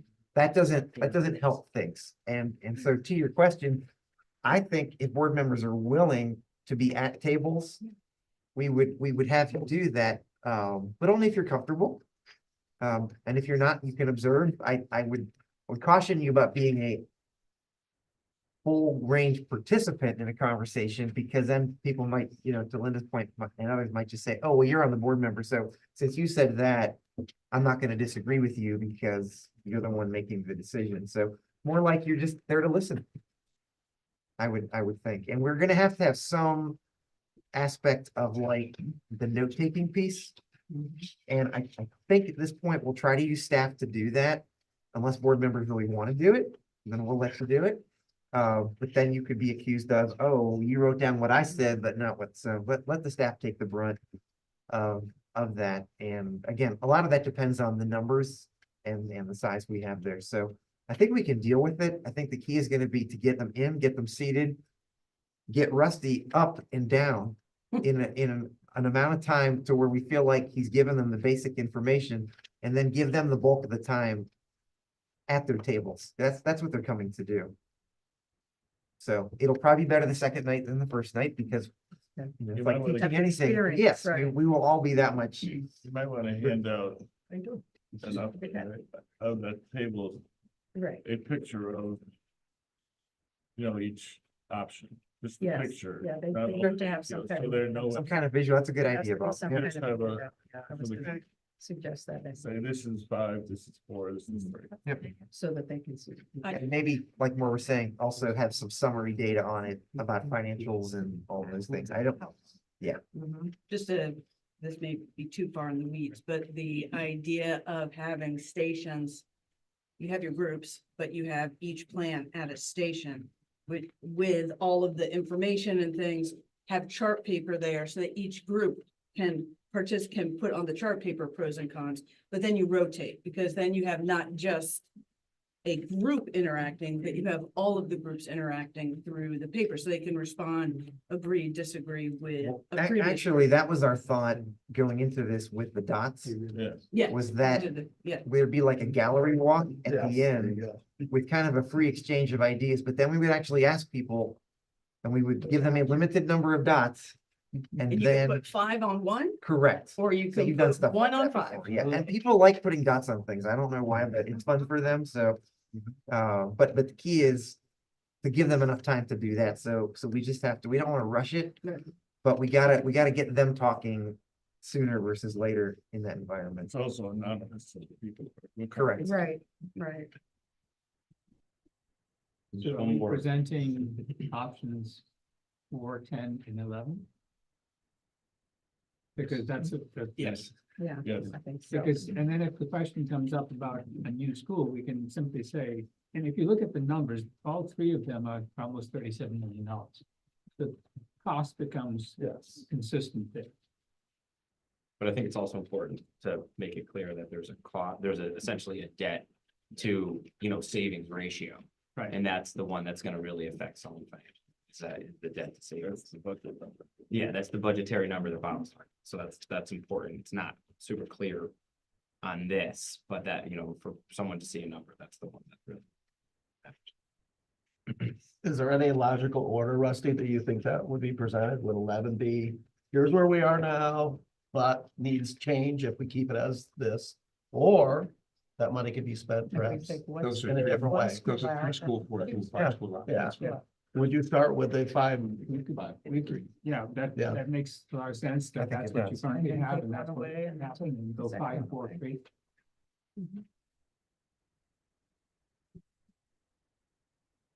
I think when you talk about, the renovators new, you gotta talk about what that means. That means new water, new sprinkler systems, new power plant, because it's not gonna mean anything to anybody, what renovated is new means, but, Yep. I think people gotta understand that this renovated new means you're gonna have a safer school. I think a little bit of the background in terms of the conditions of the schools, just to give them a perspective that, there is some major work to be done in schools, especially, and the fact that the schools are not sprinkled. That's something that the state requires, so an educational facility without sprinklers is not, it's a state requirement, not code. Even code is now saying, no, you need to sprinkle these assembly spaces. So, that background will help them understand why we're going in that direction. Yeah, because otherwise, when you're doing nothing and it costs us $39 million, that's hard to get over. I also want to be clear, again, unless you all feel differently, this is based on my experience. If we open Pandora's box and allow any type of large group Q&A at these things, that'll take all the time and nothing else will get done. So as tempted as we might be to want to do that, I just think That's the small group that allows maximum participation from people. On a very side note, I think you ought to do this with the faculty as well. Give them dots. At a separate, not at this meeting, but I mean, I'd like to know what the You faculty. could do virtual docs. Yeah, I can do it on the computer. I mean, it just seems like, we have 300 professionals in the business. We ought to ask them. Even a cross section of juniors and seniors. Are level two. Okay, as a student. Yeah. Are you talking about like at the end, having a chart on the wall with each of the three options and little things on this? No, I was talking about each table coming up with its own set of chart paper and all of that gets displayed. And then everybody walks around and puts their dots. To do what you're suggesting, I think we as facilitators would need too much time to consolidate every group's input. And I just don't, You do it after and I put mean, up Yeah. on what the does that chart. mean? Which options would you choose? And they just put a little thing on it. Just general, Exit poll. yeah, an exit poll. Like an exit Which thing? Yeah, We which can- option like you can choose. Just an idea, just Yeah. throwing everything out. and That's very whatever visual. falls, I like we'll falls. talk on Friday. Think more about Yeah. this. Put the teacher hat on. I'm interested to see how the votes go. For the people of the different options. Because they have to ultimately, even though the board may decide, it's the community that makes the ultimate decision when they vote. So it's not really the board, it's the community that does. Russ, is there anything else you want to touch base on? No, I Think think, we've gone through I all the think slides. just summarizing, we're gonna focus on the three projects, the three options. And, we'll try to develop a slide that's got all the criteria and maybe simplify some of this health and safety. Instead of listing all those items out, maybe we just do in terms of rating, what our thoughts on each solution, for instance. When we talk about future ready schools, option 4 and 11 really don't address a future ready school, or to some degree, because there's more of an addition at Memorial than we can do, plan it that way. But 10 or 10A will definitely provide a building that's future ready for our kids. So we'll have to, make clarify that in the presentation. Is there any flexibility with the time frame for any of those as far as starting earlier? The time frame that we currently have is super aggressive, Okay, I don't know. because we're Yeah, I'm ready to saying start something. June grant submittal and design starts right away. So there's no, it's like middle of So next year. that's is the quite earliest. a challenge. Yes, we have to wait till April to go out to. If you recall, Kim and I had originally wanted to be at referendum on this by next month. Yeah. And we're I not like there. that. I know. Okay. Thinking that we might not even be successful the first time out of the gate, but to at least get Mhm. feedback. Yeah. And to just raise awareness, but now we're probably a couple months behind that and might even want to just combine it with the budget one in May. I don't know. That'll be the board's decision. We can't start until the state makes the grant. Right, which is next January or whatever. Oh, So- my only question is just because I know a lot of, with the interim plan for the board, a lot of it was hinged on this, so I'm just trying to formulate in my head as far as if that was an option, just so we can make decisions and finalize. And proceed. Just Based on responding to Bob, your comments about the state, the file the grant this June. The actual funding is in place the following year. Typically, and we're not, and so the schedule that you see shows that year you're getting your design, your documents together and putting your bids together, so you hit the ground running as soon as the funding is finalized at the state. So is there a risk? Yes, that initial cost is a risk.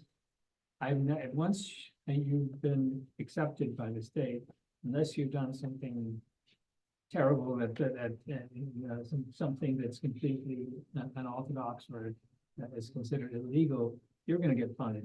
No project has ever. And so if you don't do that, and you start your design process a year from the June deadline, then you can add 5% to your construction cost because it's just going to escalate everything and push everything out another year.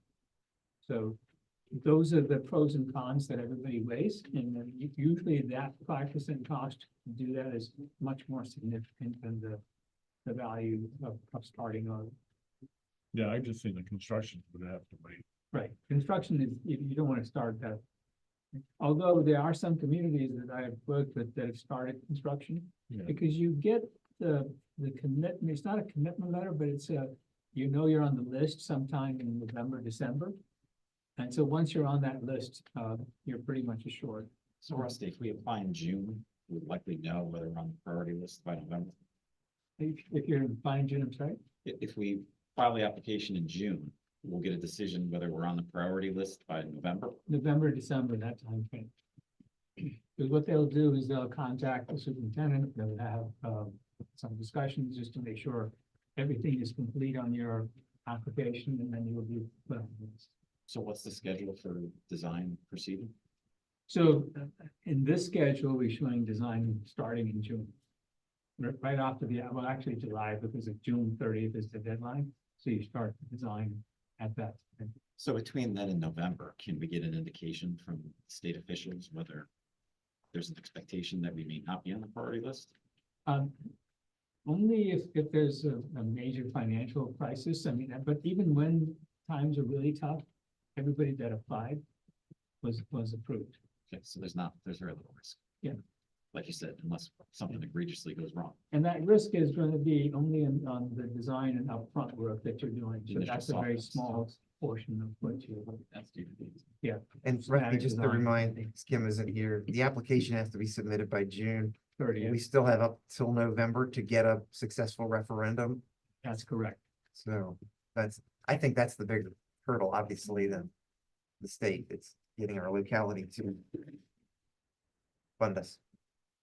See, I look at it more positively. If I see that number for the status quo, and I find it hard to believe. I We're agree. gonna get approval for a referendum to do something better than that. I mean, Makes right sense now, to the me. state's been giving grants to different communities of higher than their actual reimbursement rate. Now, a lot of that has to do with politics, people are getting special waivers, and so sometimes it doesn't hurt to have your local reps really push your option and look at ways of getting waivers or even additional grants.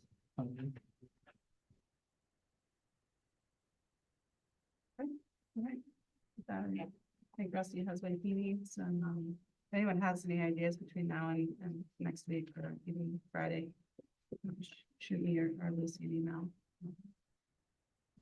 Unless anyone has any other questions.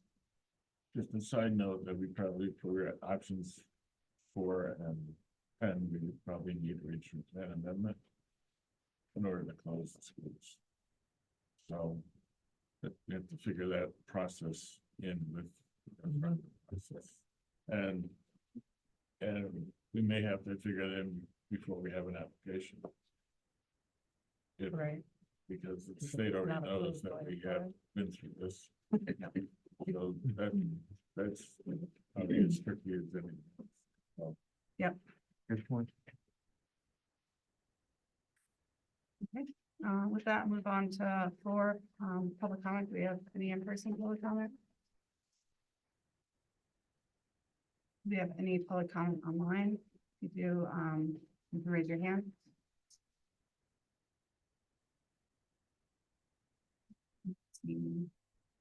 Hands raised on Zoom. With that, I'll take a motion to adjourn. Okay. Second, all those in favor? Aye. You guys, I hope you're all signed up. 9 minutes, right? I'm gonna be in Cruise next week.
Most of you, welcome back.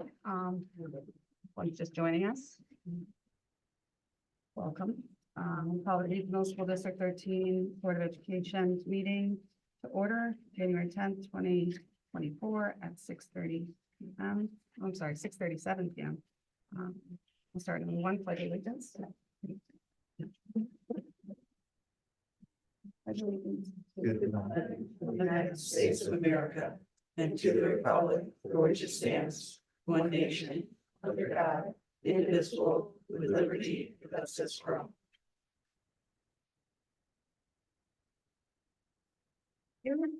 Number 2, approval of the agenda. I'll take a motion to approve the agenda. So moved. Jason, I'll second by Lucy. All those in favor? Aye.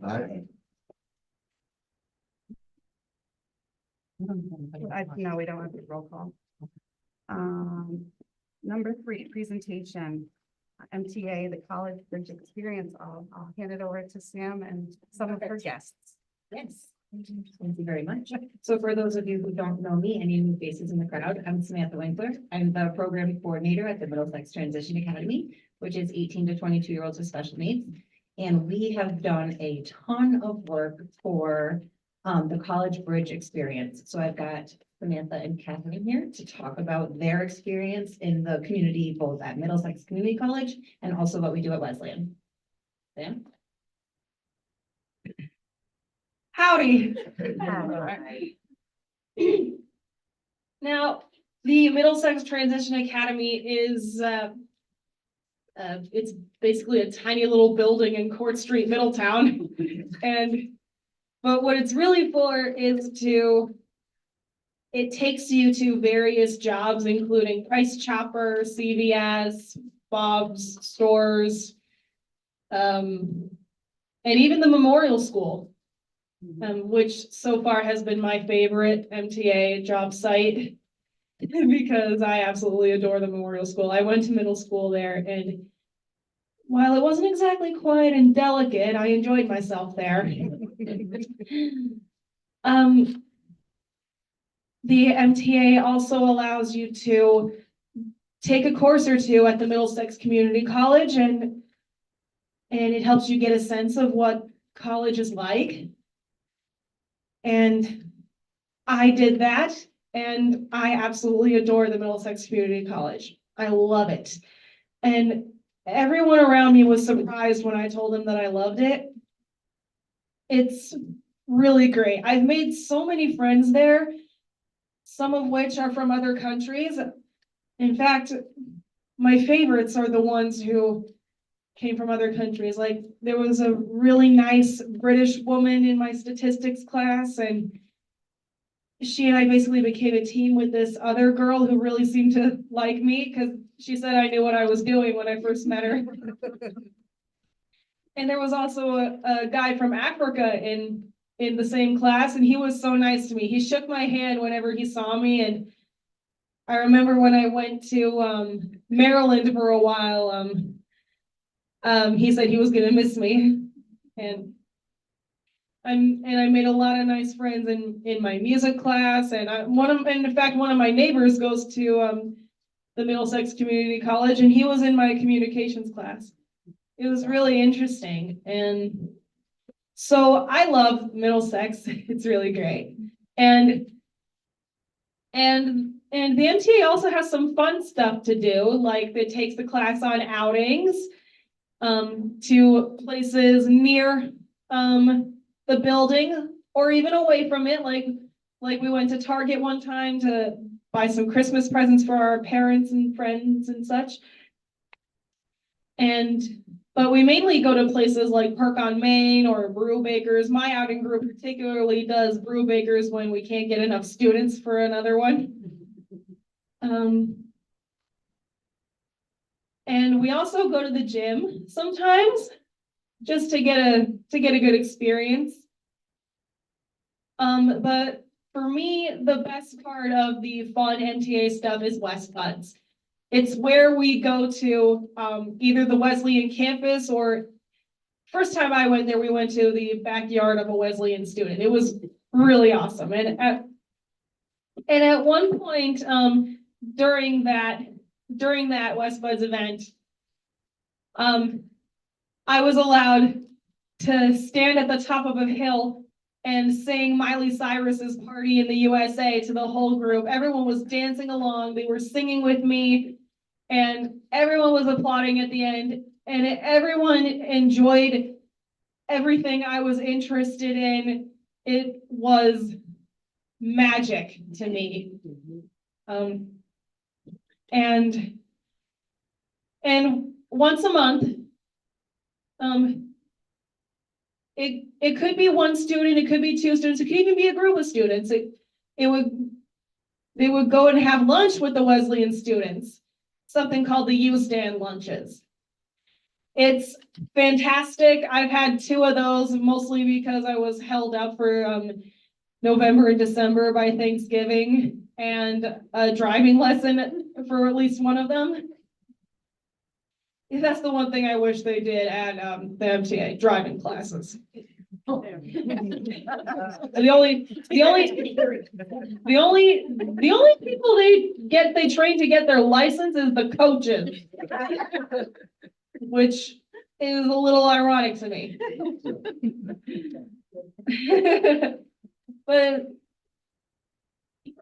But yeah, and in MTA classes in the building, it kind of gives you projects to like basically see how much you know. Like the current one that I'm working on is about finding a career and salaries and what schooling I need, and it comes with a portfolio. There's one for the MTA and one for the vocational stuff, which I have not gotten yet. But if anyone decides to bring their children to the MTA, that's what they should expect, and I can guarantee that they'll have a great time with at least some of it. So that's my experience at MTA. It's done a lot for me. It can get a little intimidating for me sometimes, but overall, it's been a help. Thank you.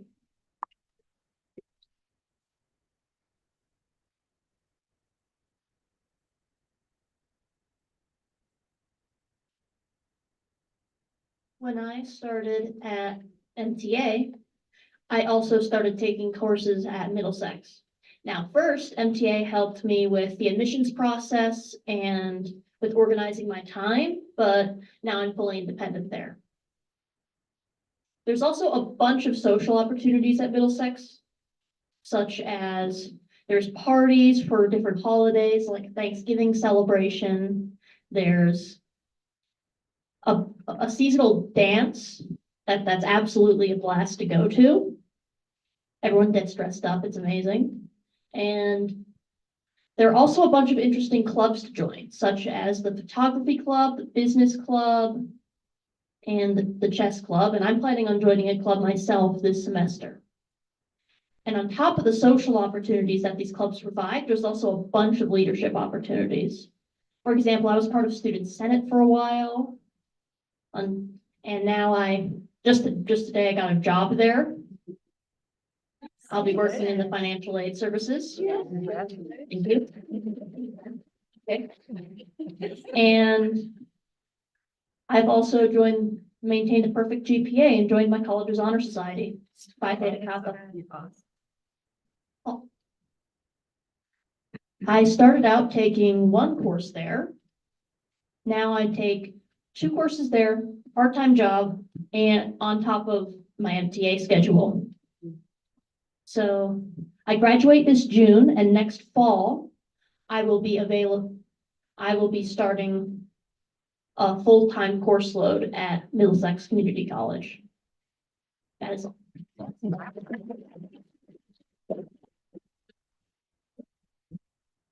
So one of the things, just quickly, when we thought about doing our student presentation, right? I know that when we talk about Middlesex Transition Academy and we talk about independence, sometimes you have the mind picture of independence for students whose independence might be lower than others, right? And this Bridges program with the colleges is really showing that the students who have some executive functioning issues or some concerns with, are they really ready? We're able to show them the support that can be available on campus so that then they can start to access that themselves and then they will thrive. So I had both of these students in 4th grade. And I can't even believe, right, where they are now and where I know that they will go. And so that is the part of like, wow, that I can say we do such a good job with here. So thank you all for your time. Thank you.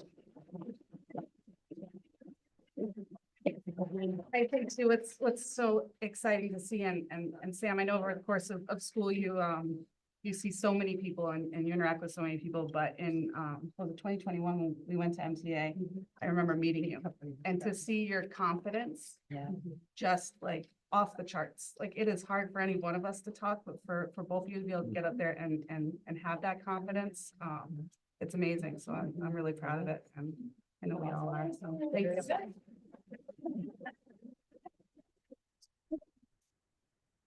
Shining star of the district that not many people know, so we thank you for coming today. You're welcome to leave, yes. Carminella, how great it is to see her. Please do, I miss her so much. Nice job. Good to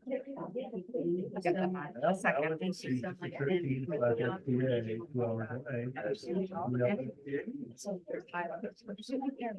That's, I think, no town has it, somebody, but I don't know.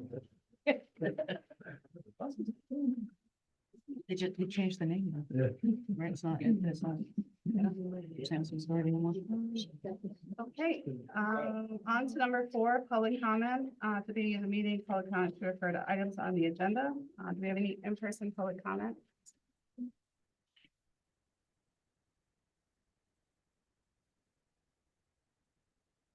Online, do we have any online public comment?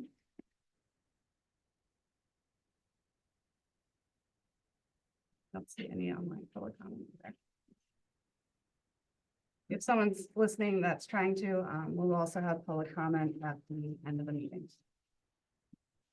Number 5, approval of minutes, A. We can lump these two together, actually. I didn't have any changes, but I'll take a motion to approve Board of Education special executive session, November 21st, 2023, and the regular meeting, December 13th, 2023. So move. Second. Second by Jason. Any discussion, corrections, deletions? I did not see any. I went through them pretty detailed, so. Confident with those. All right, so all those in favor? Aye. Any opposed, any abstain? I'll abstain. Yeah, I'm still, right. Lucy and Who's abstaining? Linda and Linda. Right, when was your term? Did it start in December? When did we? No, Linda was on vacation, so Oh, she's okay. abstaining. She wasn't there. Right. Okay. Already on to 6, superintendent's report. I'll pass this over to Doug. All right, so we have a standing monthly agenda item for the grade level configuration changes that we are planning to implement next fall. We gave you quite a bit of information last month. Don't have a whole lot to update, but I wanted to just make sure you understand where we are, because we are still working hard in this process. The last time we had met, we had mentioned that we had received surveys from all of the licensed staff, all the certified staff, regarding placements for next year at the 3 elementary schools. We now have sent and received from all employees on those campuses. So we now know the preferences of all the staff. And in having all of that, we are now able to continue developing our preliminary staff assignments for 24-25. Again, I'm going to keep referring to them as preliminary because anything can change. We also mentioned last month that we had done some good work, mostly the 3 principals, but with support from others on laying out what the three buildings would look like kind of physically in terms of what grades would be in which places and what spaces would be used in similar ways or different ways. And we are continuing to refine that. And so then what happens next, if you can visualize this, is we will take the preliminary staffing and we will marry that to the preliminary building layouts. And our plan at this point, this is not a promise, but it is a plan, a strong intent, is that sometime in mid to late February, we would notify all the employees in those buildings of what building they've been assigned to, whether it's the same one or a different one, what their specific assignment in that building is, whether it's the same or something different, if their building didn't change. And then for certain staff who are kind of tied to rooms or offices or things like that, again, we would tell them what that assignment is, again, whether it's the same as what they currently have or whether it would be changing. We kind of feel like to give them part of that and not all of that is just going to raise more questions than answers. And again, we have folks out there who I think we mentioned last time. Some are very anxious about what their assignment might be, and some of them just want to know. And I think we have to be very careful with our communication here. And let me back up 1 second too and say that part of the timing of mid to late February is that February 7th is when we do the budget proposal. So we don't want to give a preliminary assignment before we give a budget proposal that might not line up even the number of positions and how they're all configured based on enrollment numbers and things of that nature. So when they get those assignments, they will be linked to the superintendent's recommended budget. But of course, that budget can change by the board. And then even after that, as we go through the process based on our success, hopefully, or lack thereof in the referendum process. And so we're going to make very clear in those communications that these are preliminary assignments. They are subject to final approval of the budget. And the other thing that they won't necessarily include are retirements and resignations that we don't know about at this point, which historically, Kevin can tell you in HR, some people tell us way in advance because they want the incentive, and other people, it's May or even June, and they're saying, hey, this is it for me. And so that's the other advantage of having this survey data is we've already had people kind of telling us what their preferences are. We can go directly to that and say, look, now we have a position available open in this grade level or at this school. That's something you said you had wanted a few months ago. Do you still kind of want it? So that's kind of the big project number one that I think is weighing on a lot of the minds of the staff, and rightfully so. Where am I going to be assigned? What am I going to be doing? And we want to be able to tell them that with all the caveats we just gave about the budget and all that. But probably the number two thing is once they know that, anybody who is been reassigned to either a building or even a different room in the current building, even if that room is next door to their current building, in my experience, they are going to immediately want to know what is the process for packing, moving, the protocols, labeling, how does it work, when does it work?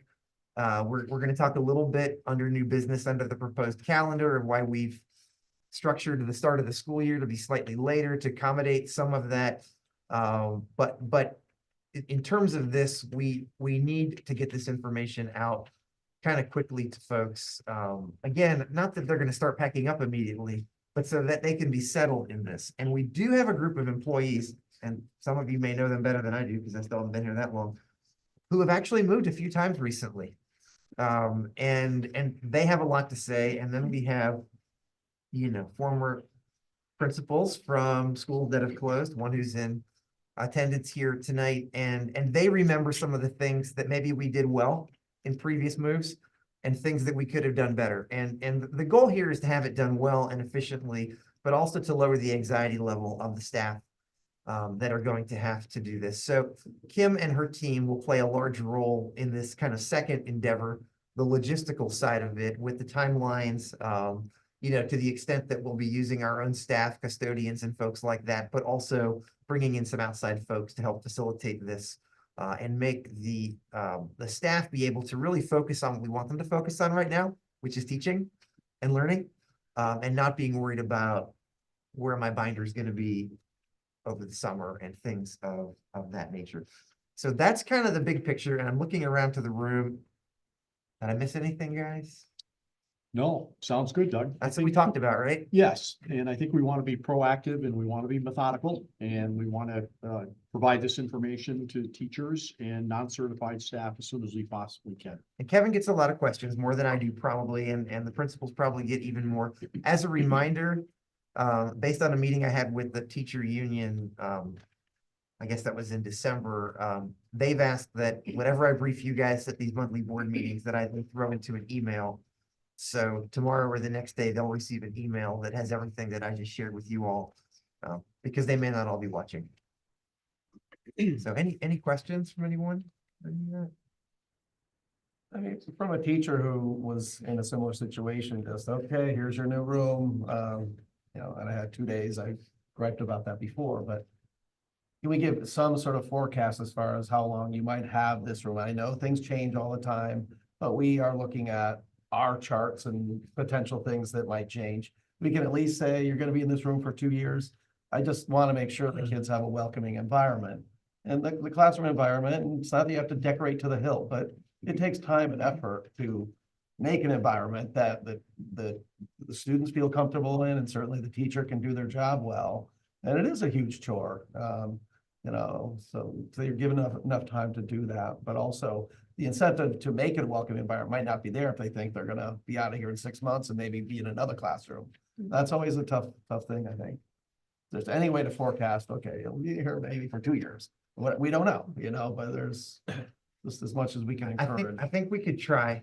I'd be a little weary about doing anything that Right, I resembles a understand. promise or a I know. guarantee, because, I know. and even saying this is what we anticipate, they might interpret as you said we were gonna be here, but I get what you're saying totally. I also We- think though that like that's not as much a concern in the elementary, you know, secondary 100%, but elementary teachers are kind of see the holistic view of education. Like they are less likely to say, I'm not gonna decorate because I may move. Like they're gonna Yeah. say, this is my nest, Yeah. this is my community, and they're, so I hear what you're saying, but that's definitely more of a, So that's just part of the secondary- DNA of yeah, elementary teachers, yeah. which doesn't mean that we should take advantage of it. Like, and that's definitely not what I'm saying, but I don't think they need encouragement to create those warm and inviting environments.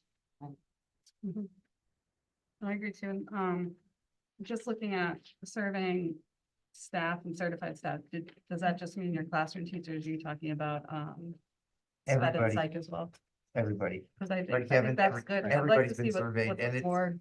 Yeah. What, The custodial staff and the, Not the We custodian. did not go to staff, custodian. Food support services. secretaries, but our teaching assistants, our ABA staff, our coaches, our interventionists, they've all been surveyed. I mean, it's worth reaching out to everyone employed.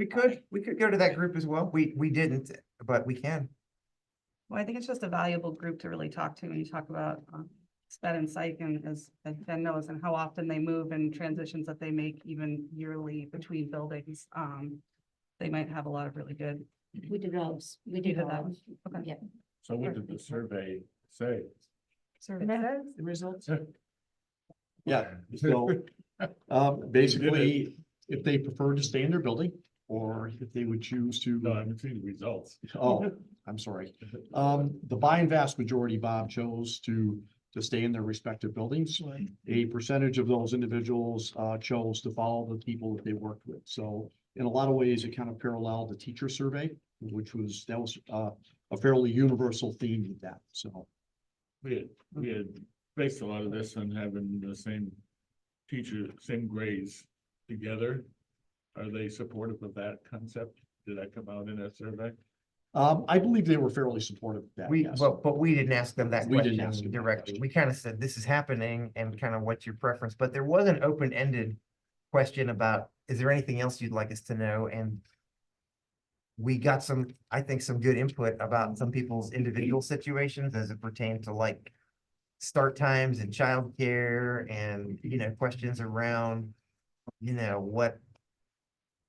what are different stipended positions going to evolve into? Because, if you've got currently 2 first grade team leaders, and now you're just gonna have 1 first grade team, and those are things we're gonna still have to work out with the union through an MOU or something like that. But yeah, I think it's good information. I mean, spoiler alert, everyone's not getting their first choice of what they want to do, and I think they know that. But we still felt it was important to ask for this, so we could do that for as many folks as we could.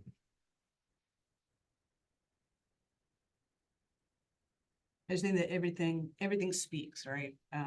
And so I think it's important that if you're taking input from credentialed people, it sends a real message when you then don't ask non-credentialed people, the Yeah. custodial staff, the secretaries. Well, we the did, food we services. did ask the secretaries. I think, Yeah, we spoke with, and we did the teacher assistants. teaching assistants and ABA staff and things of that nature. Yeah. Yep, but what I'm saying is, and we're seeing, right, there's a hierarchy that we are reinforcing by not Yeah. going to every single employee. The message being sent is that there's a level of importance.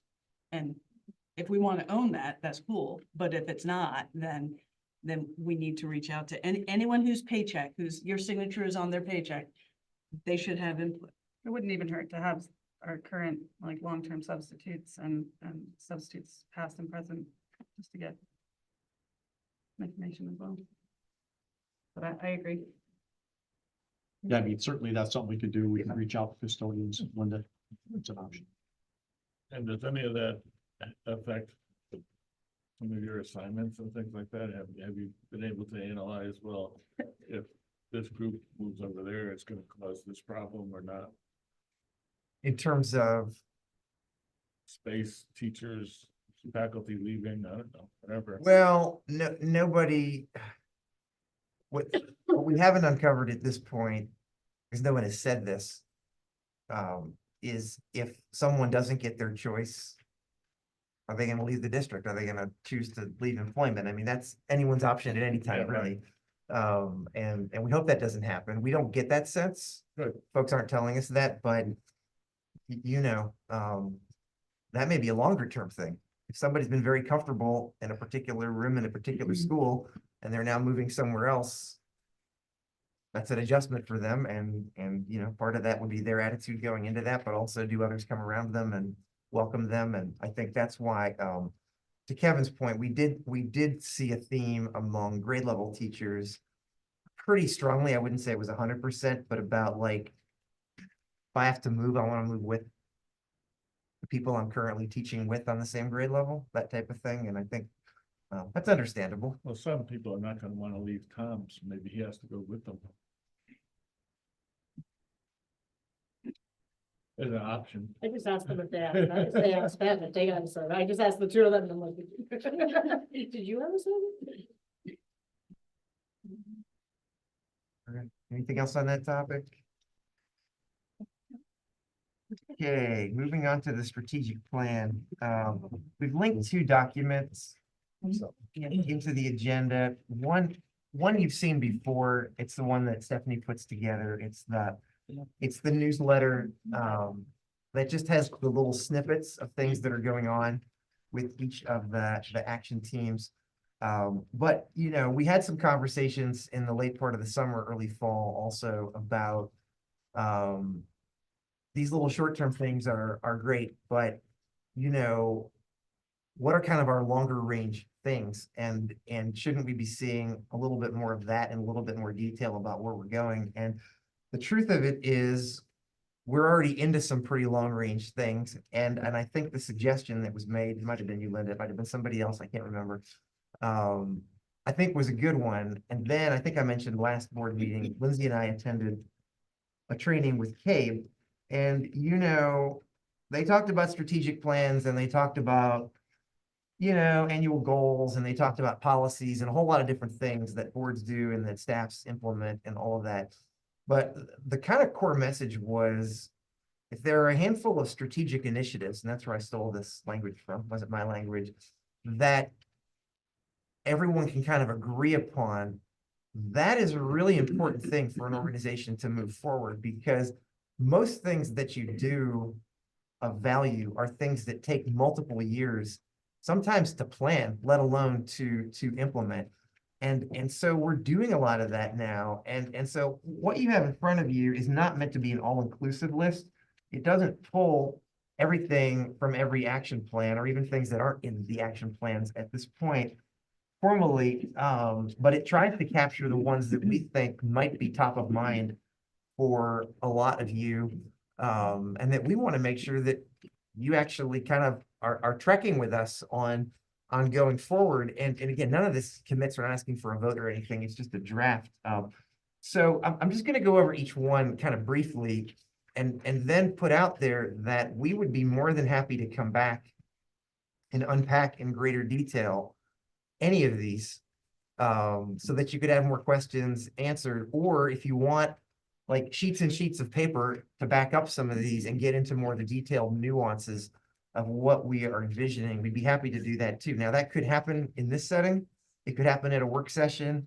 It might happen through Student Achievement Committee or even another one of the board committees. Could be a special meeting. It's just, when you read this list, you're gonna see there's stuff on here we've talked about quite a bit, maybe in bits and pieces, but maybe haven't kind of pulled them all together. And we kind of were thinking about this also as we were getting Rusty's documents with those timelines for those construction phase-in things. And it seems like people like those little timeline things. At least it makes it kind of easier. So, you know, the first one, I'm not going to dwell on because we just had a very lengthy work session on it. But we wanted to put at the top the reconfiguration of pre-K to 5 and complete any associated capital improvements. So this is going to start with the topic I just covered, which is actually getting to where we're going next fall, the interim reconfiguration. But hopefully it doesn't stop there. I think we're all committed to a more permanent reconfiguration, and we don't know what that's going to look like yet because we've got all these options, and we don't even know exactly what year it's going to end. So I don't know if you think I'm optimistic or pessimistic, thinking it's all going to be done by 28, 29, but it seems to me, based on all the different things that Rusty has shown us under the current options, we're probably in that time span. But certainly we're going to start next fall with the interim reconfigurations.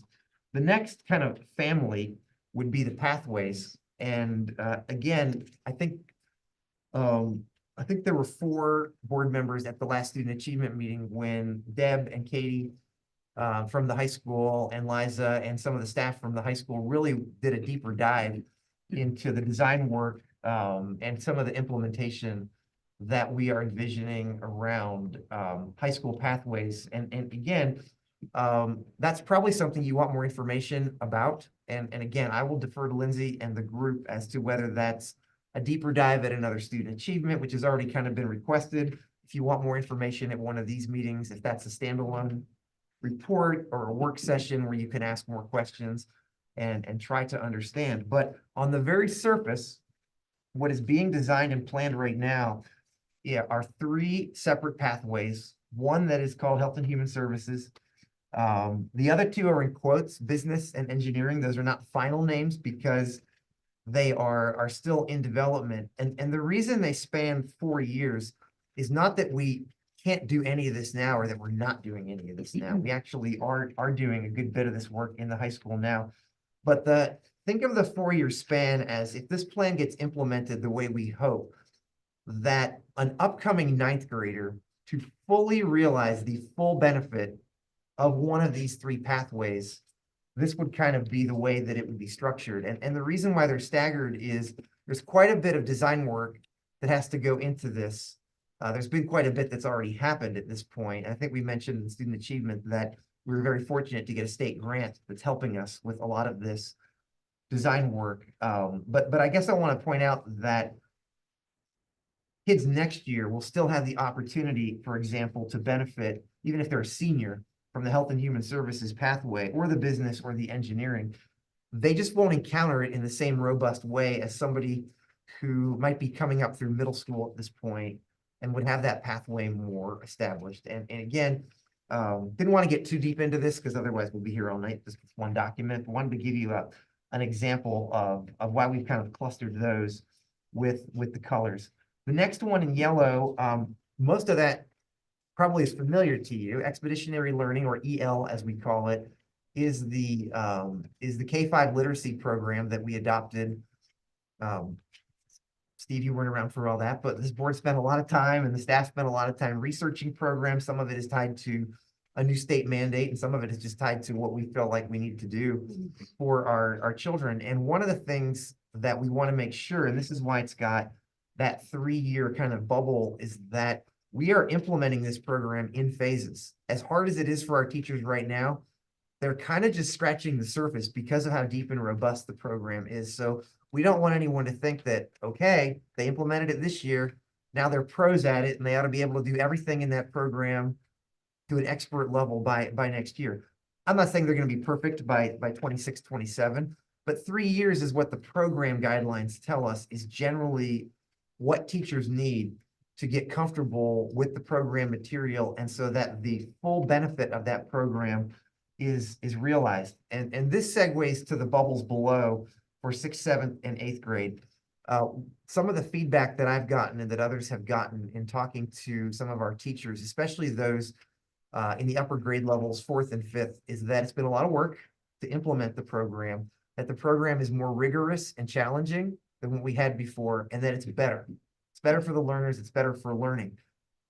But there was also a fear that if they left 5th grade and just went into what is now our historical English language arts programming at the middle school, that we might be taking a step backwards. And so one of the things we asked Stephanie to do around this is, you know, of those districts that are implementing this program, how many are also implementing it through the 8th grade? And I don't want to put words into your mouth, but I think the answer was all of them are either doing it or planning to do it. Which makes complete sense, because why would we have one program and put all this energy into it, K-5, and then shift to something that is completely different? And so having said all that, there's 2 things that are going to have to happen to get this moved up into the middle school.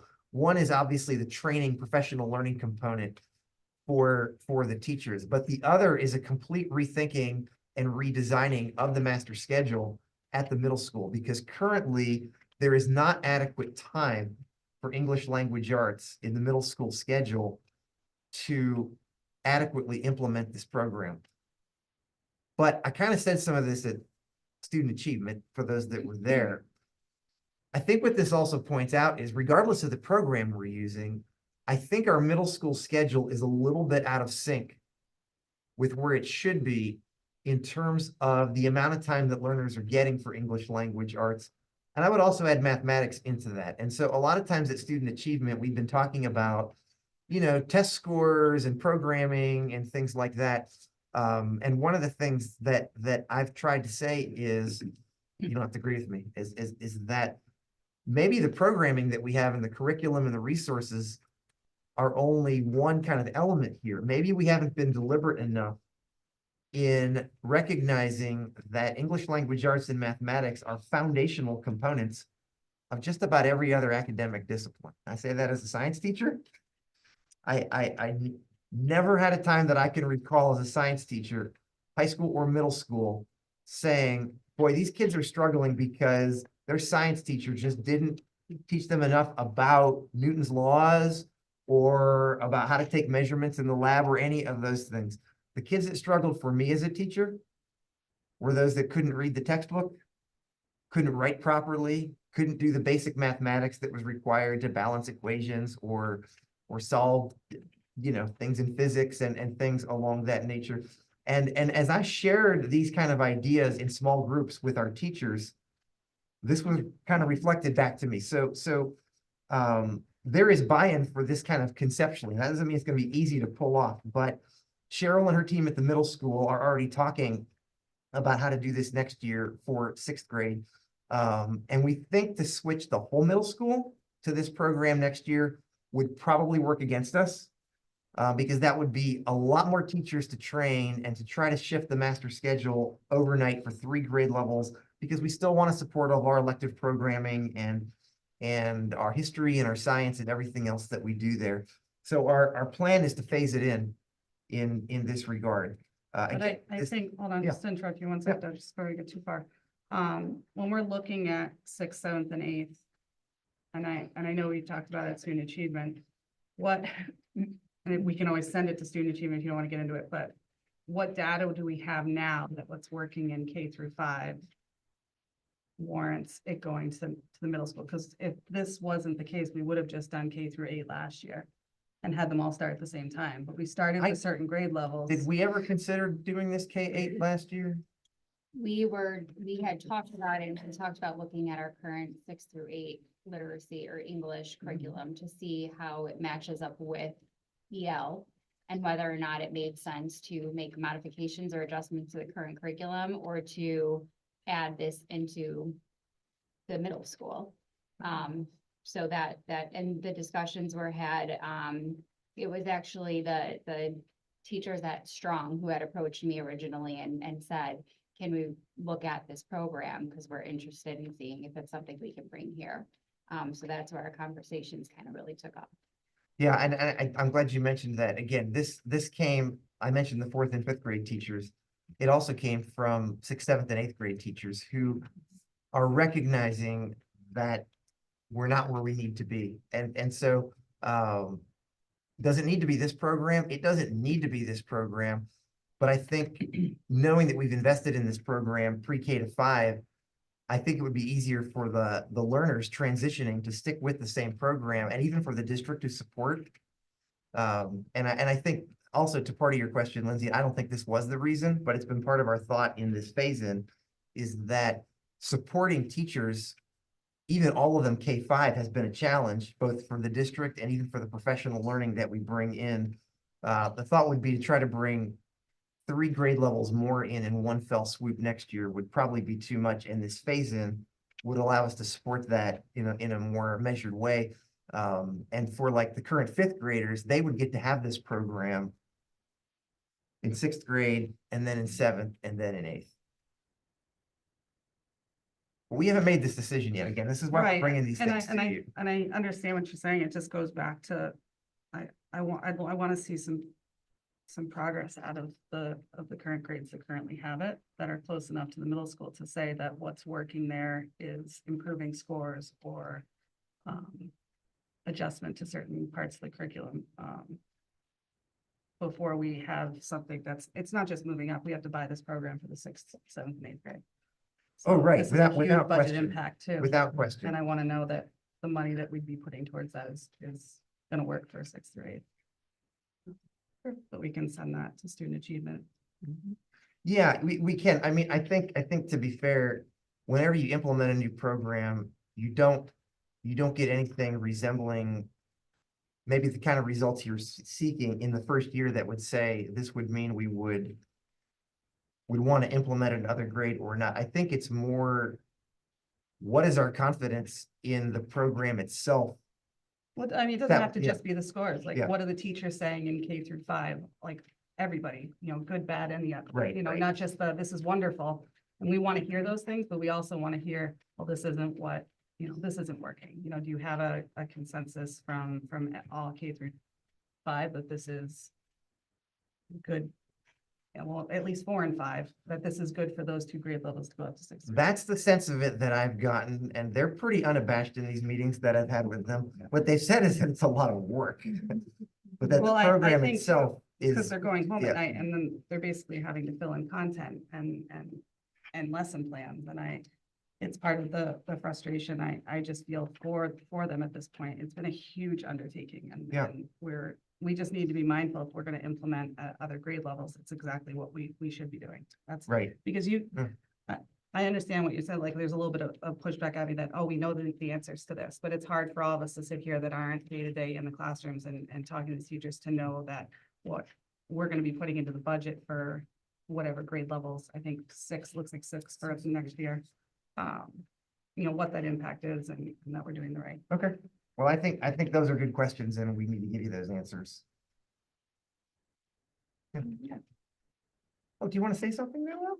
Can Noel say something? Sure, of course. I have a question to ask. Would would you be okay if we also had not just, because scores are difficult to look at sometimes because you're comparing benchmark scores from like last year's fifth graders and it's just different populations. There's so many variables there.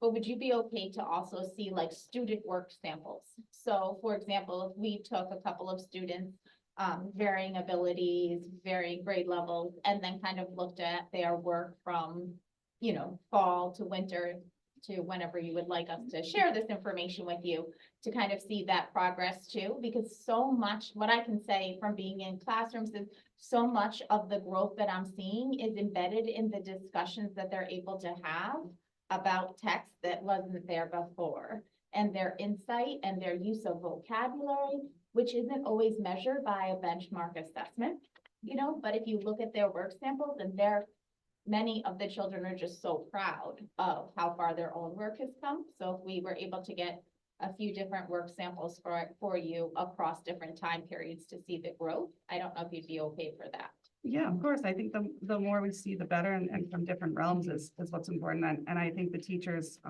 we have to trust their judgment. They're the ones in here day in and day out, and we don't get to talk to them every day. So it's, we need to hear that.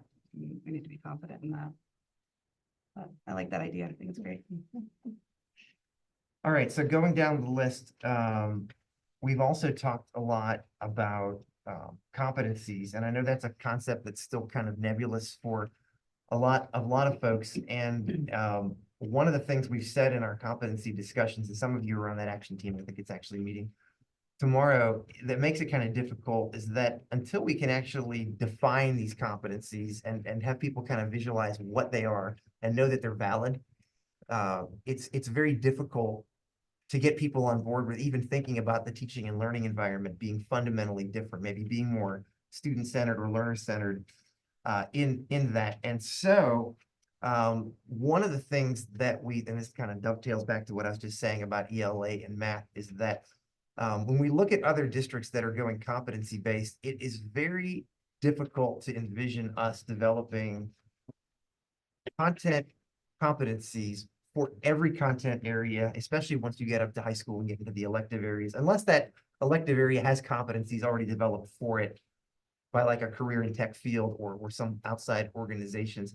But universal agreement that having a foundation in basic literacy, English language arts, those areas, and also mathematics permeates out into just about everything else that you do, in addition to those core competencies, which are those broader skills that the teams have been working on. And so we've actually made quite a bit of progress in these areas and have like working drafts of all of them, which is amazing. I didn't think we'd be at this point this early. And so the next step with those is to start showing those, and Stephanie, jump in if I say anything incorrectly, with our teachers, with our interventionists, with our coaches, with our experts, almost like Lindsay was just saying, to let them look at those competencies and say, does that make sense? Do we need to tweak? Do we need to validate? The other thing that I think is really cool about these, and again, we can unpack any of these at Student Achievement here, anyone who wants to dive deeper into them, is that they're all directly tied back to the state standards, which are the Common Core standards. And so no one is going to worry about, oh, we've come up with a bunch of competencies that are just like ours, made out of thin air. They actually do relate back and align very nicely. And so, and that's important. We want to make sure that we're still teaching all the things we've always said we need to teach, but that we may have some different options into how we teach them and how the learners can progress through that. So the implementation on that is also multiple years. And the reason for that is, even if we agree on a set of competencies, different teachers are going to be in a different place in terms of a comfort level of moving away from a more traditional way of teaching to a more competency-based or kind of personalized way of doing that. And what's cool is we have some people out there now that are doing some really neat work. And some of you have been to their classrooms and you've seen what they've done in this space. And so I think initially it becomes invitational. We support those that want to go and do some of this work, and eventually bring the others around who are able to do that. But you can't do any of that work until you actually define the competencies that need to be learned and mastered at each of the different levels. And then kind of rounding out in the green, we bundled together two things that have already started and that you've heard quite a bit about, I think. We've got our personalized professional learning, which we're already into the first year of that, where that even got worked into our bargaining agreement with our teachers and our calendars, where, and it relates to tonight's calendar that you will be considering for approval also, where there are some designated professional learning that the district kind of establishes that happen within certain time windows. And there are other windows where the teachers themselves, with approval of a supervisor, get to personalize what it is they want to do for professional learning based on their own kind of learning goals and outcomes that they're seeking. And it also recognizes work that may have been done over the summer or on weekends or on evenings that in the past just wasn't recognized. And so in some ways, maybe not seen as being valued or even disincentivized. And so while that's up and running, and again, if you've been going to student achievement, this will be like a broken record, but for the benefit of those who haven't, or those who just joined the board, we are in the process of completely redesigning the teacher evaluation system under a new state program. And although the first out of the gate iteration of that, which is going to have to be in place by next fall, may not be the perfect, we are trying to get something a lot better than what we currently have. And I know that Stephanie and Kevin were just at a meeting with a subcommittee that's working, others too, Jen too? Jen. Oh, and Jen, I'm sorry. And so that'll be coming your way as well. And I want to make sure the reason that these two things are the same color is that our hope is that whatever evaluation system we design, our teachers understand that it should be connected to their personalized professional learning. And those two things should be seen as supporting each other. In other words, this is an area I want to grow in as an educator. And as a result, I need to complete this professional learning. And I'd like to have some say over how I do that professional learning.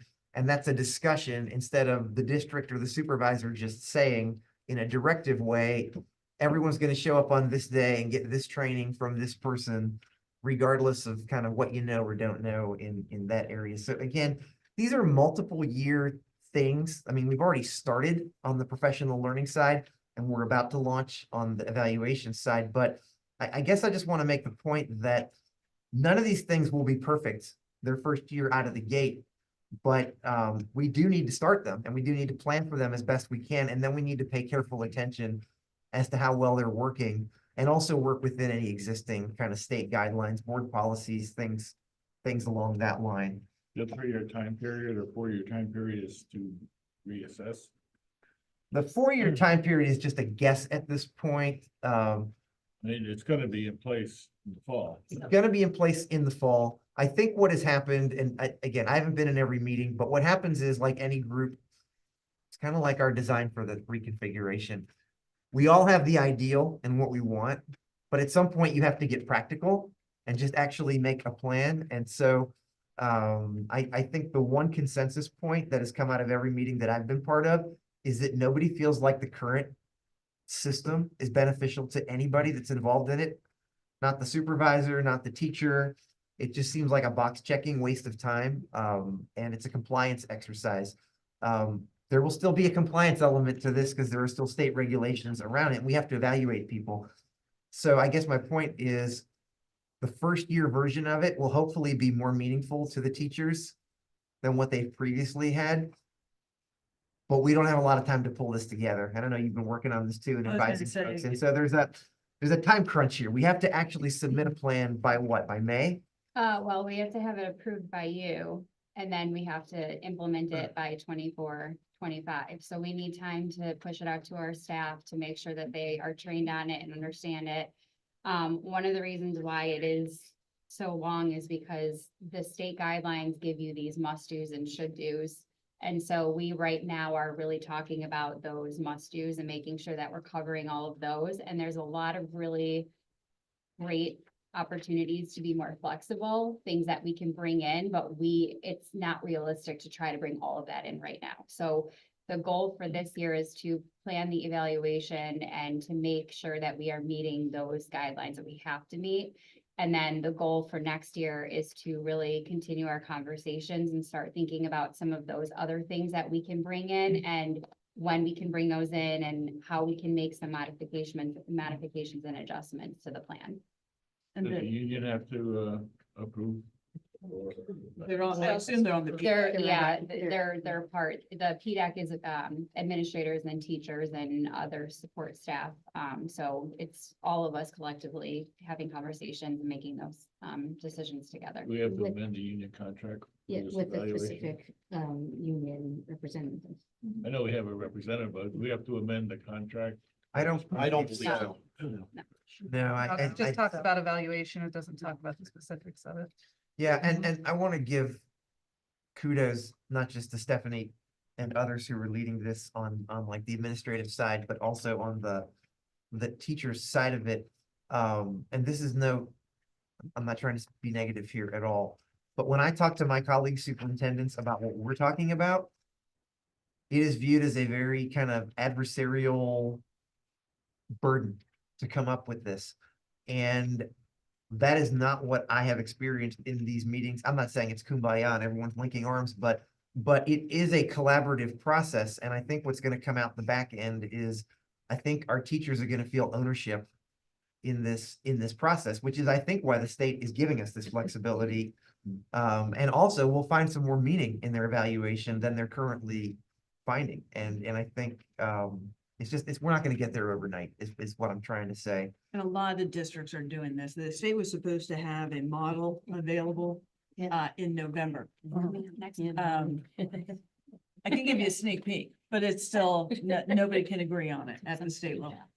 And so, a lot of districts are doing we're gonna make sure we're doing what we have to do so that we can be in compliance. And then next year, the real work is gonna happen to make it our plan and make it as meaningful as possible. Yeah, and I think that's a big part, the process of enhancement. We start with the basics and. Because you have to refile it every year anyway, so. So, and then the last one I'll mention, because I already referenced the core competencies, and again, each one of these we could come back and unpack in much greater level, is this personalized readiness tool.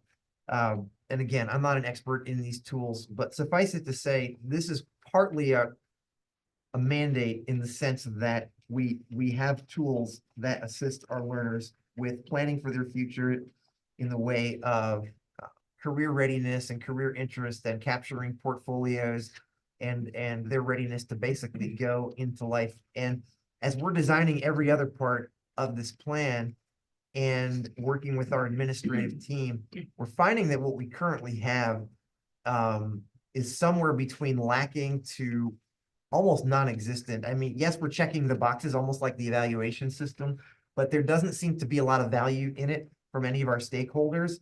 And we found other opportunities to ratchet this thing up going forward, and wanted to let you know that we feel like that's a necessary tool, especially as it points back to the pathways and generating interest surveys and having our learners, ideally, even in the middle school level, becoming more aware of what they like to do, what they're good at, what they would prefer to do. So by the time they get to high school, they can make some informed choices. And the tool kind of pulls it all together and actually, if done correctly, can help build portfolios that they can use on college applications and job applications and interviews and things of that nature. And there's a lot of really smart people and designers who have put these tools together. So we're looking at a few. And again, the reason we bring all this to you is to Lindsay's point about the EL point. There may be a budget impact on some of this. We want you guys to know what that is and feel good about that. In this particular area, we're already paying for something. So I think it's going to be more of readjusting existing dollars. And again, it's something that we have to do. We don't have a choice in it. And probably we could have put a handful more things on this chart, but we felt like the chart was pretty overwhelming, even in and of itself. And we already knew we had a long work session and other things going on tonight. But I think my main message is these things are all really important, we think. They all take multiple years to think through and plan and sustain. And it would be helpful if at some point we could kind of agree to some or all of them moving forward so that we can make those investments. And again, at the top of the list is the grade reconfiguration, because I think that holds everything else hostage in my opinion. Until we get that done well, it may be harder to get people to buy into some of this other stuff that we're doing, because that's such a big deal to people in our community. So In your planning for the strategic elements here, are you gonna be able to set goals and measurements so that we can see that you're making progress? You can report on it. Well, I mean, it's like, you know. like This is a Noel- great 10,000-foot view, Yeah. right? But I want to hold all of us accountable to something. Yeah. Because if you look at this and if it's gonna take till, I understand what you're saying, but we are giving ourselves a 3-4 year runway, which means you could do all the work on the last month. Right? I personally, speaking only for myself, I want to see deliverables for on at least a yearly basis for each of these. And that to me is a strategic plan. This is hey, what do we do? This is what we do. But I want to see a SMART goal. I want to see something we can hold ourselves accountable yeah, to. so I don't think you and I think any differently about this. The reason we start here is if there's not even agreement on this, to put the time and effort and energy into multiple years of action planning and to someone say, well, we're not really committed to that concept, could be a lot of wasted time and resources.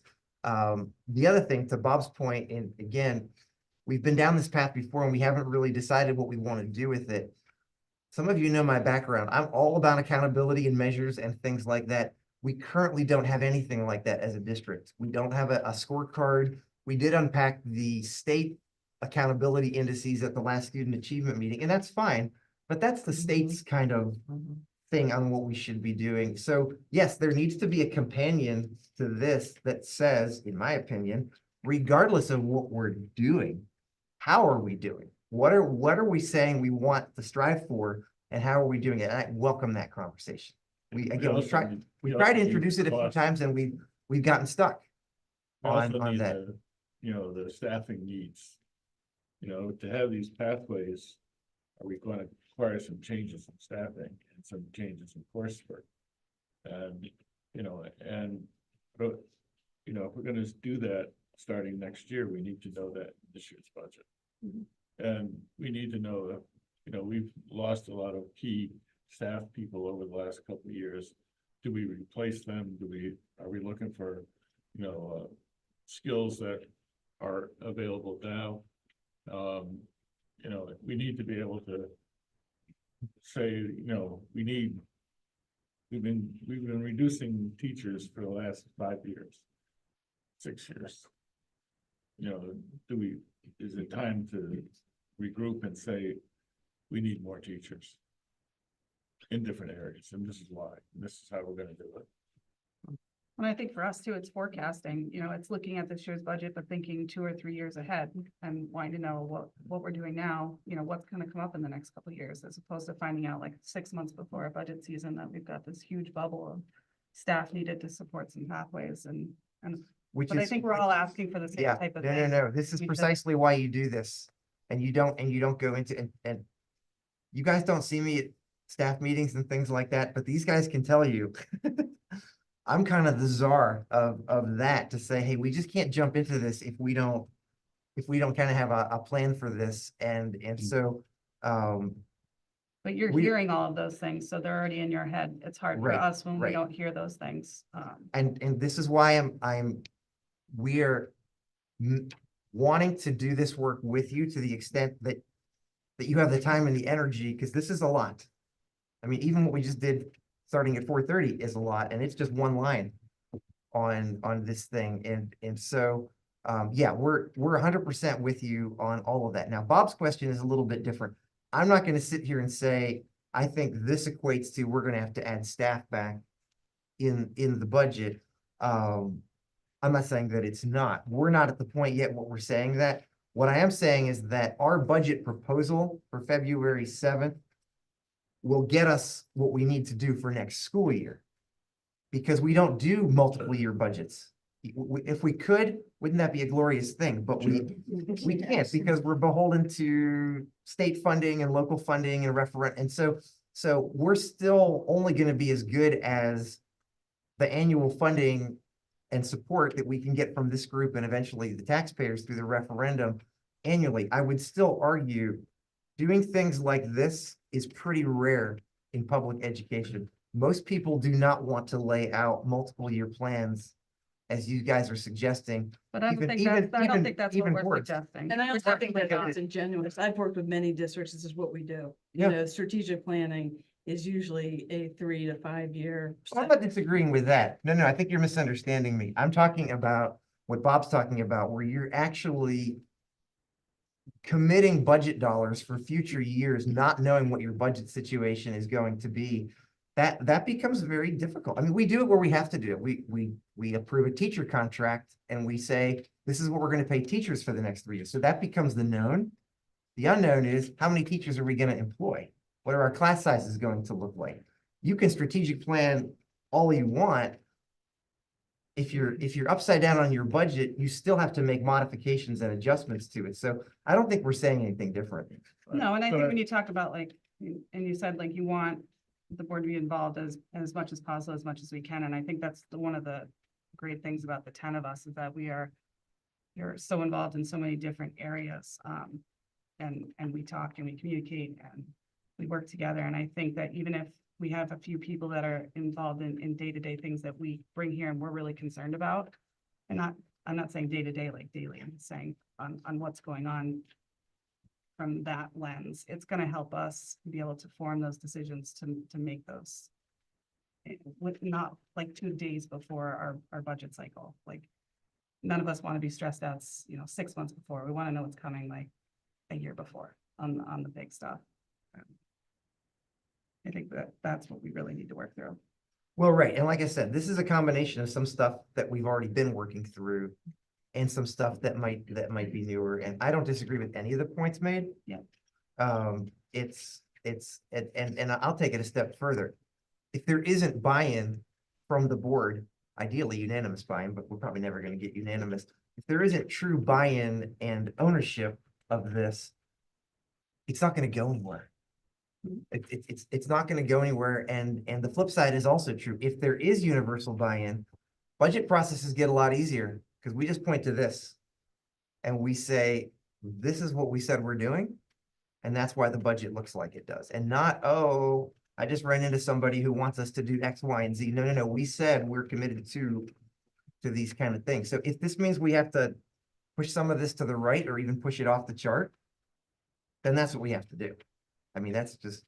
And I don't want it to look at like slowing down, because I don't think that what it is. No. What it is continuing on the path we are, but pulling us in and pulling the board in those earlier. Well, and like I said, I mean, the pathways thing, you guys got that when we had enough information to actually show you something. And even that, I think you left with more questions than answers. Is that a fair assessment? But you guys have a lot of questions too, and you're developing them. And my team can't wait to continue working on it. I mean, it's just an amazing thing every time we leave a meeting, the ideas and the energy and, it's been a great process, what we've done so far, but it's a process. A lot of these lines cross 24, 25, so. I think by February 7th, you need to know, are you gonna be able to continue doing these things within the budget? Yes, Yeah. we will make sure that that's clear. And again, like I said before, some of them are just existing lines I understand. that are either gonna fund with or fund now. The top one is its own.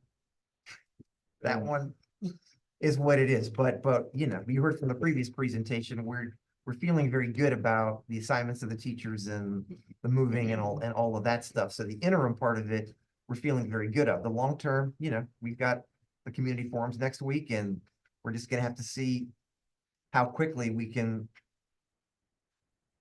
get Yeah, started I'm on. more capital concerned improvement. about the ones below the red line. Okay. But that's gonna take care of, that's gonna move on its own agenda and its own plan.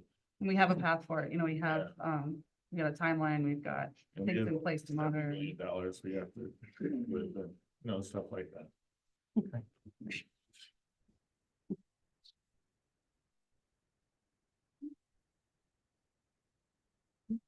Other updates? I hope not. I was just- And I'm sorry that was so long. We just, there's a lot and. But you're supposed to do. Yeah, well, Not to say. And hopefully, I mean, we can talk to, Jamie and Lucy, if we can send, at least a chunk of that to student achievement to break down some stuff and it helps. Yep. We wrote some notes. Okay. Number 7, new business, accept the administrator's bargaining agreement, July 2024 through June 2027. Are you gonna speak on this one, Doug, but I can start? well, I will say my part and then I want to defer to you because you're the chairman. But I would just say that, we had some good meetings with our team, which was Lucy, Lindsay, myself, Kevin, Kim, and we had invited from both boards of finance, and we had participation from one of the towns, Jim Martinelli from Durham, and he was a trooper. He came to everything. He and- sat on our teacher negotiations as well. That's right. And so, and Pete Marr, our attorney, also worked with us. And then we have representatives from our administrative bargaining unit here as well. And they had representation from their group, some of whom are here tonight. They also had their representative, who represented them in the process. I think we went 3 or 4 different sessions. I believe it was 4. I don't want to say it was easy. I don't want to say it was hard. I'll say it was a labor of love. And when it was all done, there was agreement on both sides that what you have in front of you should move forward. And my understanding from Tom, who is the president, is that the bargaining association approved that Friday. We did. So if the board sees fit to approve this evening, my understanding is that it then has to go to each town and sit for, is it 30 days? Kevin, is that Yeah, what my, 30 days. That's for 30 days, and then after those 30 days, if there are no hiccups in that process, which I don't even understand what that would look like if there was, then it actually becomes the contract and would guide us for the next 3 years, beginning with July 1st. And I can speak to any other part of it if you want me to. I mean, we can, I don't know if you want to we can make a motion to approve it, and then any discussion, if there's any questions. Yeah, maybe that's a good way to do it. So, I'll take a motion to accept the administrator's bargaining agreement for July 2024 through June 2027. So moved. And a second by Bob. Any discussion? Are there any questions, concerns going through the contract that you guys have had? We, like Doug said, we had a lot of days and a lot of talking, and I think when it comes down to it, I think we all left glad that we were able to come to an agreement when we did. A lot of in-depth discussion on quite a number of the decisions, very in-depth. Okay, we have any questions? What was the average, percent raise? On the staff? Three. I don't have that in front of me. I just. You have that with part of you, the Kevin? Numbers. Yeah, I don't. I think it was You guys remember? 20%. Yeah. For the 3 years. For 3 years. See, nobody remembers. Because it was 3.23, I think, 3 and then 3. Was that the numbers?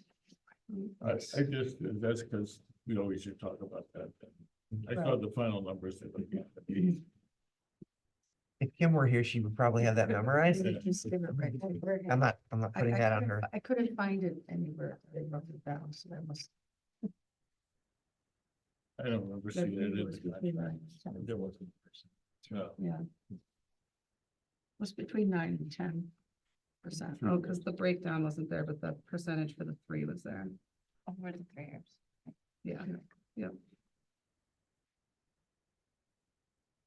I don't have any problem with it, I just wanted to know. Because we don't want to be.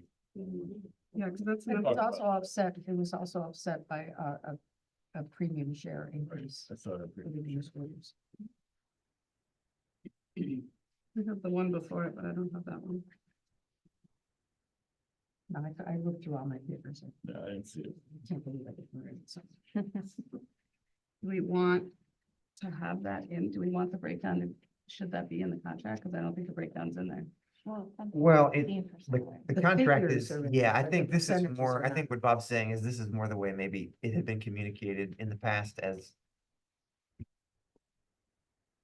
you know, just to give somebody a talking point. So we can have Kim send that to you guys when she gets back. with us. I saw the numbers, I don't Okay. have any problem with them, but I just, normally we. If it comes into when you get into the budget, well, we're working on a 2.5 or 2.8% increase in teacher salary, a 3% increase on. That's why our budget has gone up by 6%. And we just kind of use it as kind of an explanation. Yeah, I mean, this one is a little bit more difficult to just see on the Yeah. surface because the general wage increase might look a bit on the low side. But there were some things done to reflect kind of the diversity of experience and step movements and those that wouldn't step and things like that. And so that's what we spent a lot of our time doing. I Is can see getting that to the place where it was kind of acceptable and agreeable to both sides.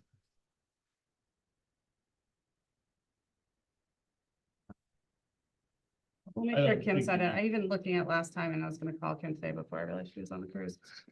Kim's always the one that reports on it, so I don't think want to you need- give. I don't think you need to put it in there, just. Yeah. Just. It for just says step, this will be information. step advancement. of Right. All positions, then it's 8%. Any other questions?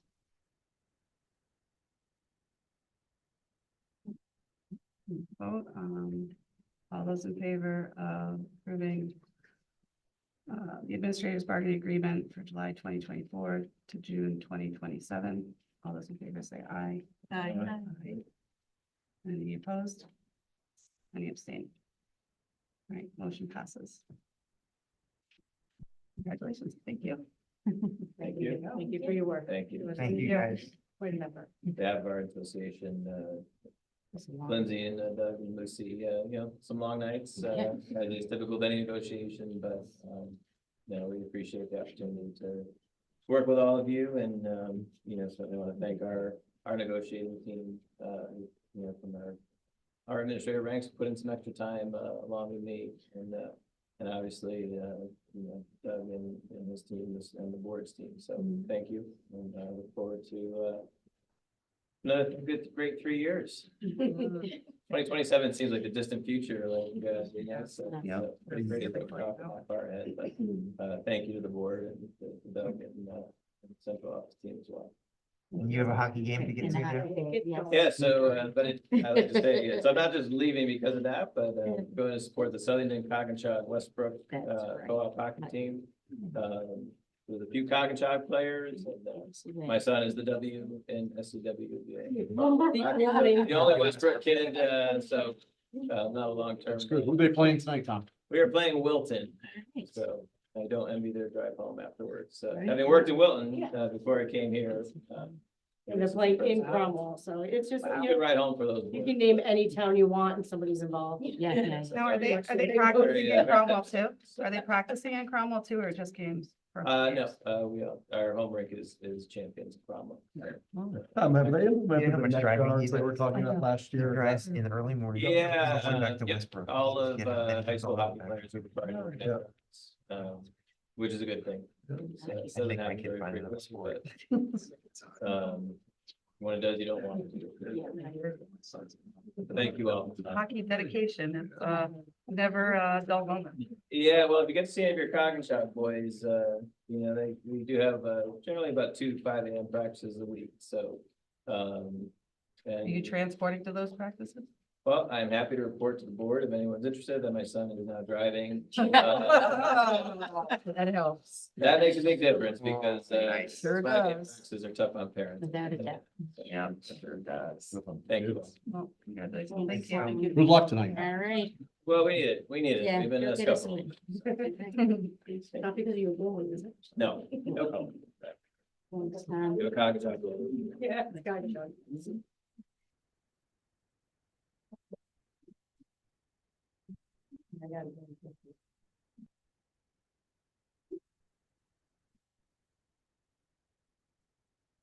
My computer froze. We're on the, field trip. Yeah, I just wanted to be able to pull it. No, fine. It's Come together. Yeah, it's fine.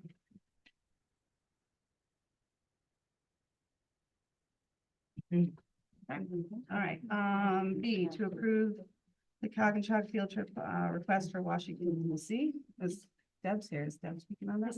She can if you need her to. No. She's Ready to approve it? She's happy to listen to you do that. Make a motion to approve it. Yep. I'll take a motion from Bob, I'll second it. second by Jason. Any discussion? Deb? It's a great trip. I've only been up here for 2 of them. I did not go this year. Actually, we had plans for different people to go and COVID hit all the plans, and so Craig was able to take, with 3 or 4 chaperones, the kids that went. It wasn't a huge group, but they had a tremendous time. It's a real bonding experience. The one thing we run into every year, and we get questions with the fall sports. And I think you guys asked me those last year. We looked at all other options for all other times. It always impacts something. And so, it's hard. But Coach DeFilio was great, and he said there would be no penalty if they couldn't play or if they didn't go. I don't know if any of the football players went, but we had the same problem with volleyball 2 years ago. So we can always run into something. And this year with volleyball, they didn't make the tournament, so it didn't impact it. But soccer, it could impact anything, but we try really hard, Todd, with our other schools and all of us to work around those things. But it's expensive, so we try to make sure it's a good experience for them. But it really is great, and that's why we start planning now, because they do payment plans and other things so that they have the fall and summer and spring right now to pay, so. I don't know if you guys have any questions about it. I know several of your grandchildren have been on the trips. It's a good time.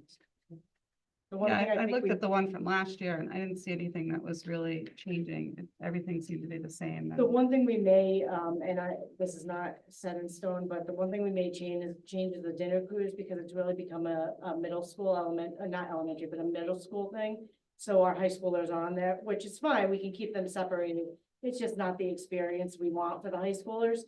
And so we may be looking into doing something a little more adult for the high schoolers, or at least requesting that no middle schoolers be on it the same day. It's just not okay. They don't have as good of a time when middle schoolers are there. So Craig's looking into some changes there, but other than that, he runs a tight ship. He knows what he's doing. He's been there several times. They went on one double-decker bus this year, so they were all together the whole time. It was pretty cool. It's always, I think, remember Arlington has the top, and then some of the monuments that they've never seen. Yeah, I had never been before I went with them last year. I'd never been to DC. And it was a moving experience. It was great. It is, if I can still remember going to Washington DC a few years ago, it was memorable. And It was memorable. the plan is for me to go, with the current group of juniors. I used to go so often, I don't really like going anymore. Oh. All right, shall we vote? Yes, I was waiting for this. All right, so we close discussion on that. To approve the current field trip request for Washington DC. All those in favor say aye. Aye. Any opposed? Any abstained? Motion passes. On to another year of field trips, right? C, to approve. I will take a motion to approve the 2024-2025 district calendar. So moved. Lucy, second. Second. Second by Jason. All right, discussion. You all have a copy of this. Anyone doesn't have it in front of them. There were a few things that, I don't know, Doug, you want to touch on the later? I will. I think you guys are probably tired of listening to me at this point, but we actually put a lot more time into this calendar than probably any I've ever been associated with. And we brought the teacher bargaining unit actually to the table in the discussion instead of just showing them the calendar at the end and saying thumbs up or thumbs down. And I think that was actually helpful. But the group did not agree on everything, but they did prioritize things. And what came out of it was this calendar, which hit, I think, 7 or 8 of the 9 priorities, kind of in the order of the priorities. So just to give you some highlights, there was a strong desire for the first week of school for teachers to be the teachers report on a Monday and the children report on a Thursday. I don't know why that's important, but they said it was, and so it's in here.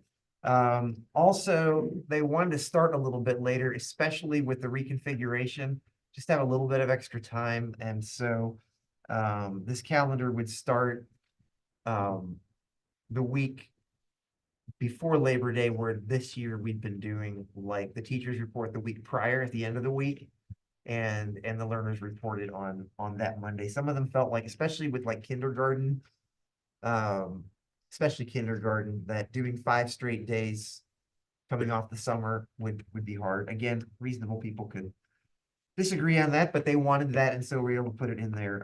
All the existing breaks, of course, they want 3 days at Thanksgiving. They want a full spring break. They want, at least a week between Christmas and New Year's. They're very interested in maintaining these built-in snow makeup days that get provided back as teacher and student holidays if we don't have snow days. And so we were able to fit 2 of those in here. Deb left, but one of the big asks from the high school contingency was, could we make the calendar so that graduation could be on a Friday? Especially since we can lock that date in around September. The feeling is that for a lot of families, especially those that have families coming in from out of town, having a weekend kind of ceremony, a Friday night ceremony, would be preferable to the Wednesday, Thursday, Tuesday nights we've done in the past here. So this accommodates that.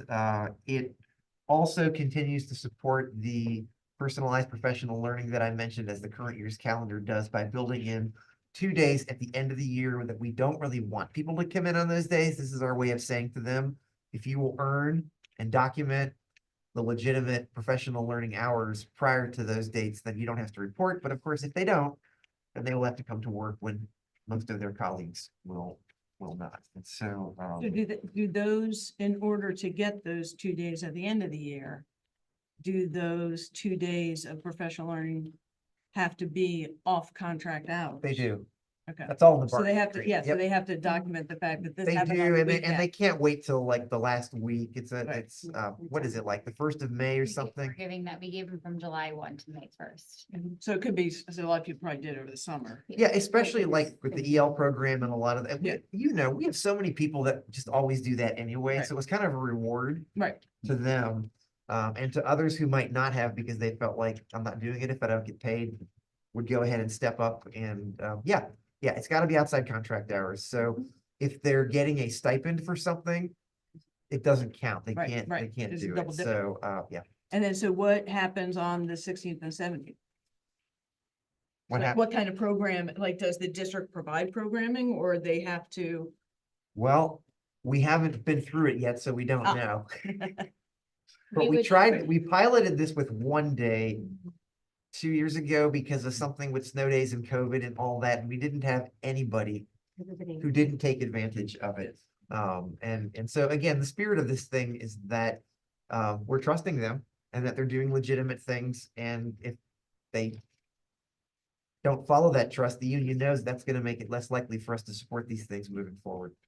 Yeah, good question. Was there any talk, I don't know how often it falls there, but with Valentine's Day falling on a holiday, the kids aren't gonna have school that day. No, there was no talk of that one, or? That topic did not come up. Yeah, I was just curious. Praise be. That's all I had to say about that. Is to not, for them to not be in with all of the chaos of Valentine's Day. Yeah, I mean, that just worked out because of its timing with that President's Day holiday. Yeah, there's always things that go on. It wasn't designed because it was Valentine's Day. So, in other years, it probably won't. No, I know it wasn't designed that way. I didn't know if any of the teachers had talked about. that being Yeah. a- Is there any support for naming the day after Thanksgiving Indigenous Peoples' Day? It wouldn't change the calendar, but it would recognize we had a vote a couple of years ago on changing Columbus Day to Indigenous Peoples' Day, which didn't pass, but I thought maybe if we name the day after Thanksgiving as Indigenous Peoples' Day, it doesn't affect the calendar. But it would be, I think, a good move on our part. It did not come up in our discussions, and I guess my ask would be if that's something you want to consider. If that could come on a future agenda, because we can easily go in here and rename something, but for planning purposes, it would be helpful. If this kind of structure of the calendar works to be able to start doing our planning. I do think that it's important to note that we have had constituents ask for over a year for us to discuss it. We have had members of this board try to get it on the agenda to discuss, and it has been put off over and over and over again. And then lo and behold, we're here again. And so there have been people wanting this discussion, and it's been kind of pocket vetoed for over a year. And I think that's just, we haven't even been able to discuss it, and it's been asked for at least half a dozen times. I just think it's important to put that in the notes. Right, but we did vote on it. Over a year ago, and then Right. at that time, Yeah. it was, Columbus Day. can we bring it up to talk about? Yes, but not right now. As we're doing this, as we're moving through the year and we get closer to the calendar, we'll bring it up again. But every time it's been requested, it has not been granted to be put on the agenda. Well, we can put it on a future one if we want. If we, consider it for the day after Thanksgiving, it doesn't affect the calendar, it just is a recognition of Indigenous people's impact on this, and Thanksgiving is significant as Columbus Day in terms of Indigenous people's role in our country.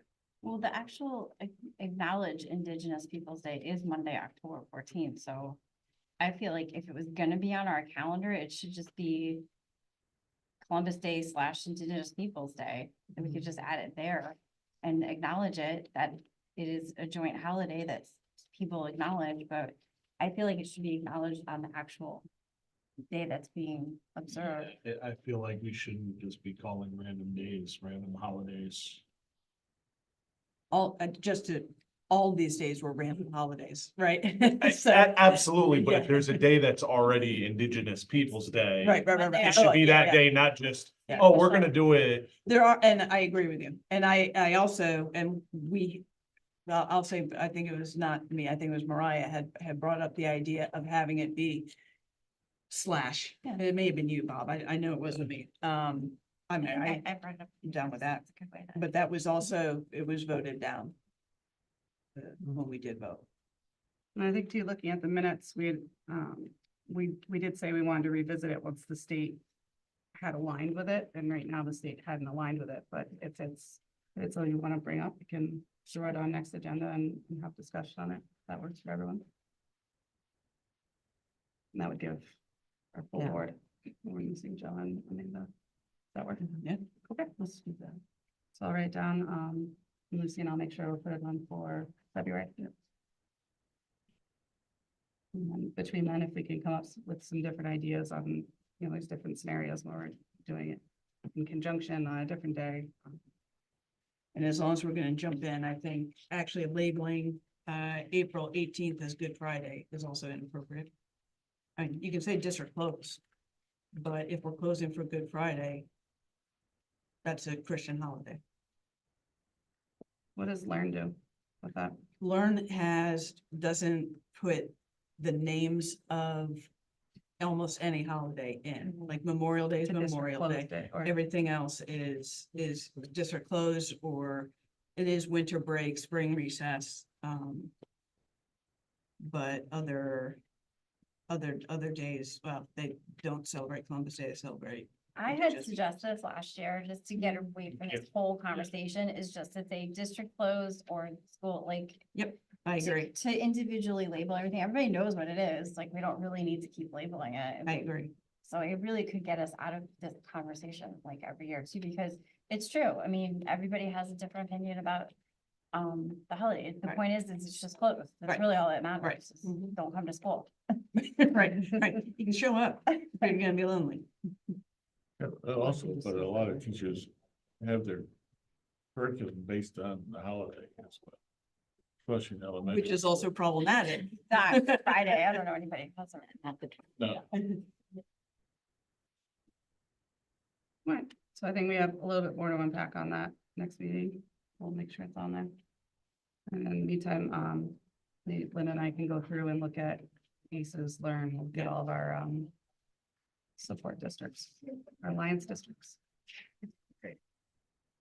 All right, any more discussions on anything within the calendar? You have to vote.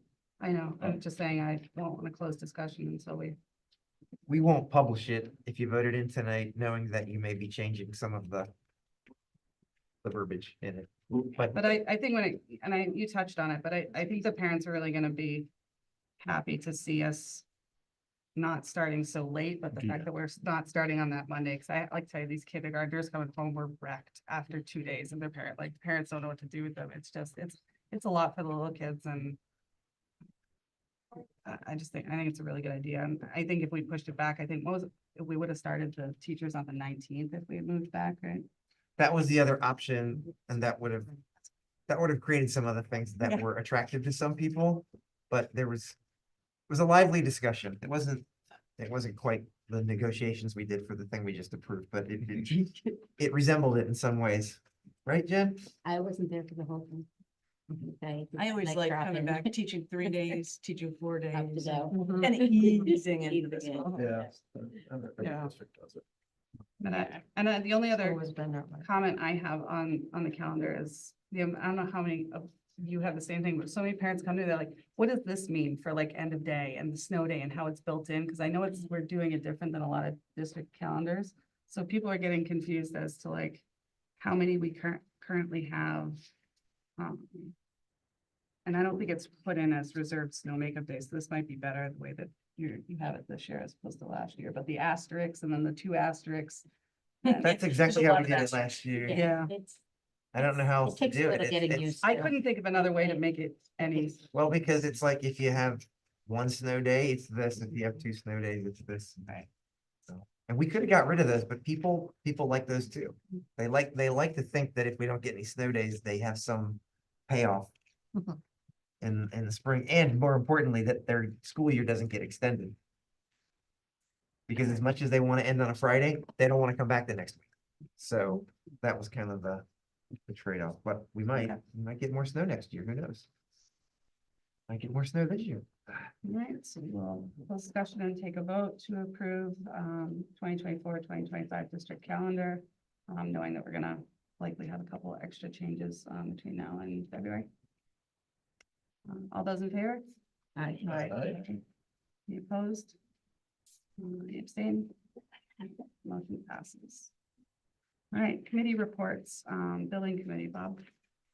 We'll be committing that in December. They were very happy with the speed tables out there. They're not called humps or bumps, they're tables. But people are happy with them. They've been paid for. Kim made it. So basically, all of the phase 2 on Picket Lane is completed. There's 2 jobs left. One is drainage, and the other one is to communicate with the town on the sidewalk. So those two things are being looked at now. And I think Kim was talking to the Jacobson consultant firm to deal with some drainage issues You can see if you come in Maiden Lane, there's a drainage problem there. It's puddling. We also talked about the access that was built from the former chicken farm without our permission. Eric said these put up some barriers there. Talked to them, they did clean out. There is a storm drain that runs down through there, and they said that when we clean that out, it gets water moved, but I noticed today it's not so. We didn't have a big puddle in there, so that Eric's working on making sure that stays fine. The field house survived the big rain we had in December and again last night without getting wet. So it's good. There's some fencing that was put up, and that's been paid for it as well. And Kim has got everything in for the $430,000 grant. Everything has been filed with them. I don't think she's heard yet back, but all that's been done. And it goes to DECD, Economic Community Development, for the funding. We also hired a firm to begin architectural work on the design of the bathrooms inside. I know that Eric has some meetings with some of the building committee on the layout of the bathrooms in the building. I think we talked about a men's room, women's room, and kind of a parent room, and I think that was it for now. And so those things are moving in order to be ready when the we get the grant. We can start already with the design and get a contractor and move quickly. There's fire pumps. We were going to have to build, I think I said it before, in order to get the fire suppression at both Strong and Cog and Shelby. We felt earlier that we had to redo a whole new pumping system, but we found that the pressure in the system is now capable of providing fire protection, so we don't need that. There's about a $500,000 capital assessment for that that will have to be spent. So that is in capital arena. And also we're replacing the turf starting June, the day after graduation, 17th, 5th, Sunday, the day after graduation, June 17th. And there was a question of whether or not we wanted to do Devil or C. Right now, there's a C in the middle of the field on the 50-yard line. And the question was, we with the board want to have input on. We didn't think the building committee should make that decision of whether we put a Blue Devil in the middle or the C. And even Bob had said too, the kids should pick this. Yeah. You know, I'd like the board to be able to send, and Bob had brought it to me, and I wanted to wait till the day, it was only a couple of days, but I want to be able to send it out to the kids and ask them, you know, what would you like to see on your field? Would be good for it. It has to be pretty quick so it gets into the contract. So and the building committee's point was that, you know, since it's a co-op team, Blue Devil makes more sense, but you know, soccer is there all the time and it's not a co-op, but we'll see, nor is the track. So and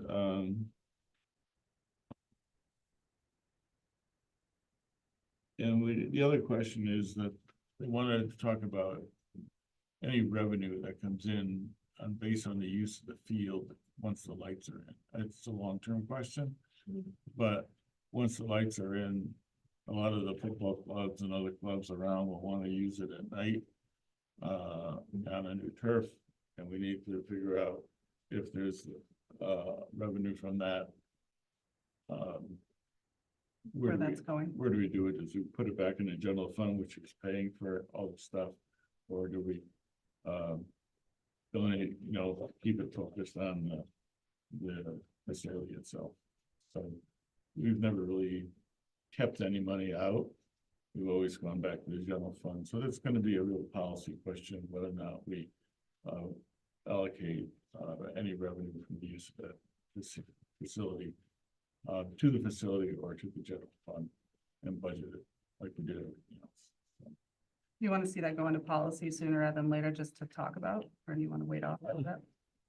I think if we get lights this spring, there'll be people wanting to use it before the school starts. Yeah. I think, some of the football clubs or others tracks something. But Even anyway, community organizations that want to use it for different Yeah. events too, and there's a lot of revenue opportunities with the field and the complex itself. if it's hot, maybe June 13th next year, we could have it at night. Yes, we could. Have done like, yeah.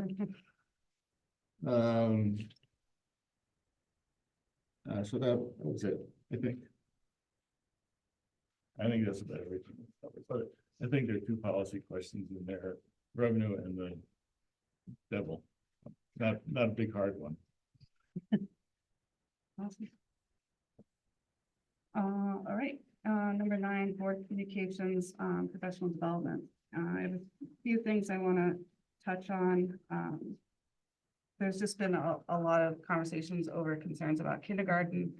And I think it's because a lot of districts are now starting to even talk about helping out all these families that are already caught in between the dates. And so I think at some point we'll try to figure out, communicate when the letters for kindergarten are going out, maybe even ahead of time, just letting everyone know that it's coming with the changes and what we're going to do to accommodate and help. And I think just putting parents at ease that have kindergartners coming in, because it's really unknown, and as parents, they want to hear that. So, You mean because of the state changes or the grade reconfiguration? no, the state changes with the 9/1 date.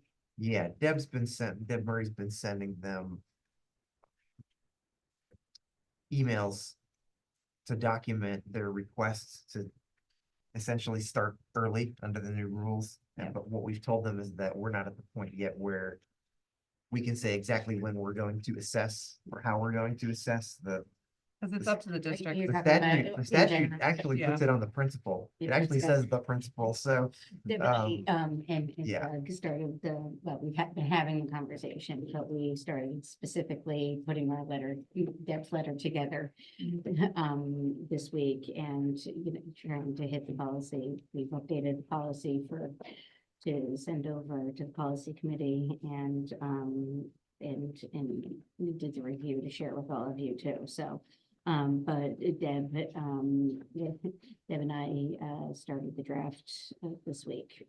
And I hate to load it up, but that could be another student achievement if you wanted there, or we could bring it here and kind of let you know what we're doing. Yeah, I don't think, as long as we know, I think it's not been so much for us to know, just to get it out there. Yeah, so and that Jen's right. others- Eventually, we're gonna need to have a district policy. I mean, again, the code is the code, so we have to do it, but Shipman's got a model policy that Jen found, so. Which could change, I think, rapidly too, only, one of the big, 5 things that that CABE is actually really pushing for is leeway on this for districts. And a lot of the unfunded mandates, and they want to make sure that the districts have the leeway to be able to help families decide where, it's best to place a child, even within those dates, so. That will be good. Sticking to state relations, on the 23rd, our state relations committee has a meeting with the co-chairs for the education committee, and we're gonna go through the priorities that CABE had come up with, which was supporting more ESSER funds for counselors, mental health, and supports, allowing a local option to phase in for the implementation of kindergarten, which we just talked about. Invest in programs that promote the training and hiring of educators of diverse backgrounds, and allowing the flexibility in implementation of the reading program mandate to recognize programs that are currently successful. And, it's been really interesting on CABE side to see the districts that implemented, the districts that applied for the waivers, and the districts that are being told that they're actually meeting the standard. It's crazy. Yes. And it is all over the place.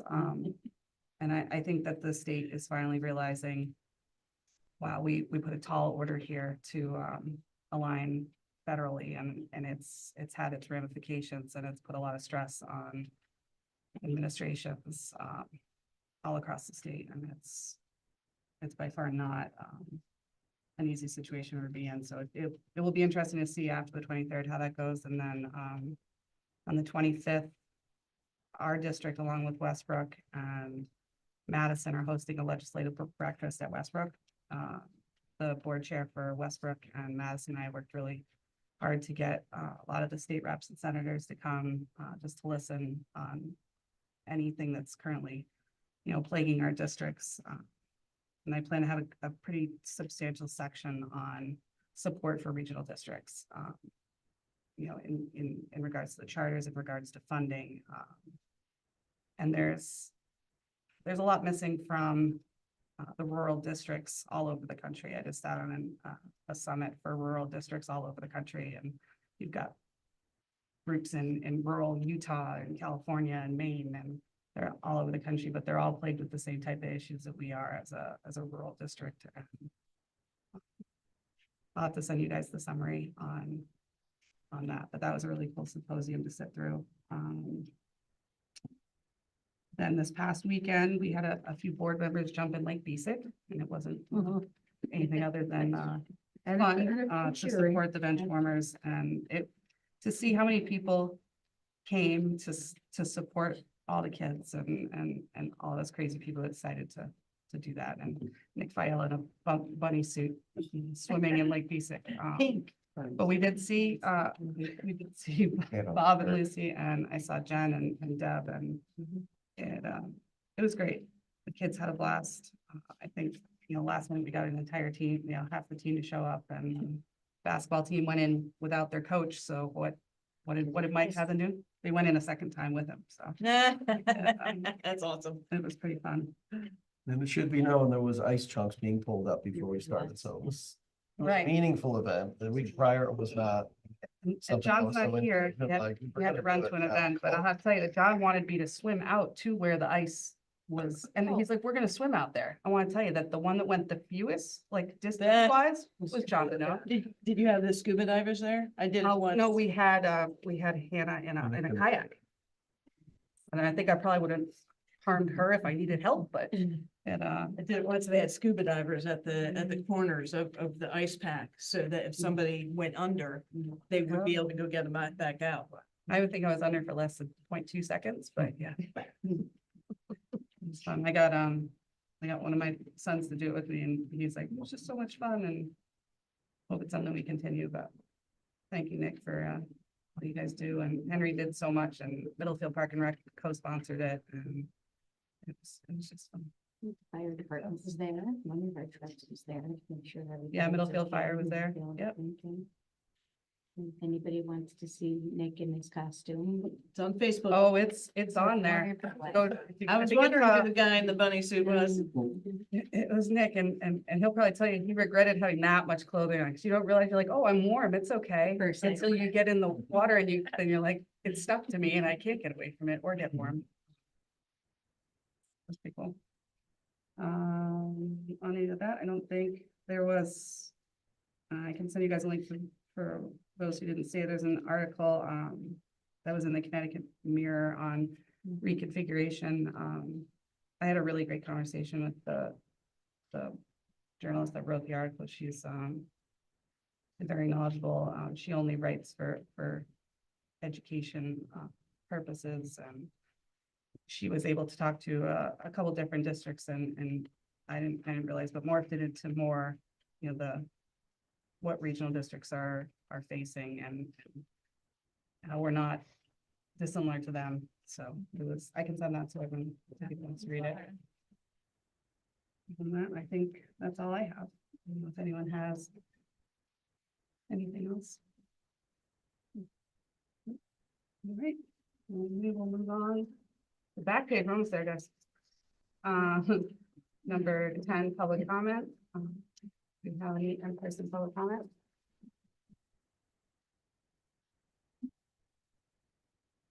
I know it's been a long evening, so I'm trying to be quick. Nick Fiola from Middlefield. This is, Dr. Lima. He's the treasurer of the Benchwarmers. I'm vice president.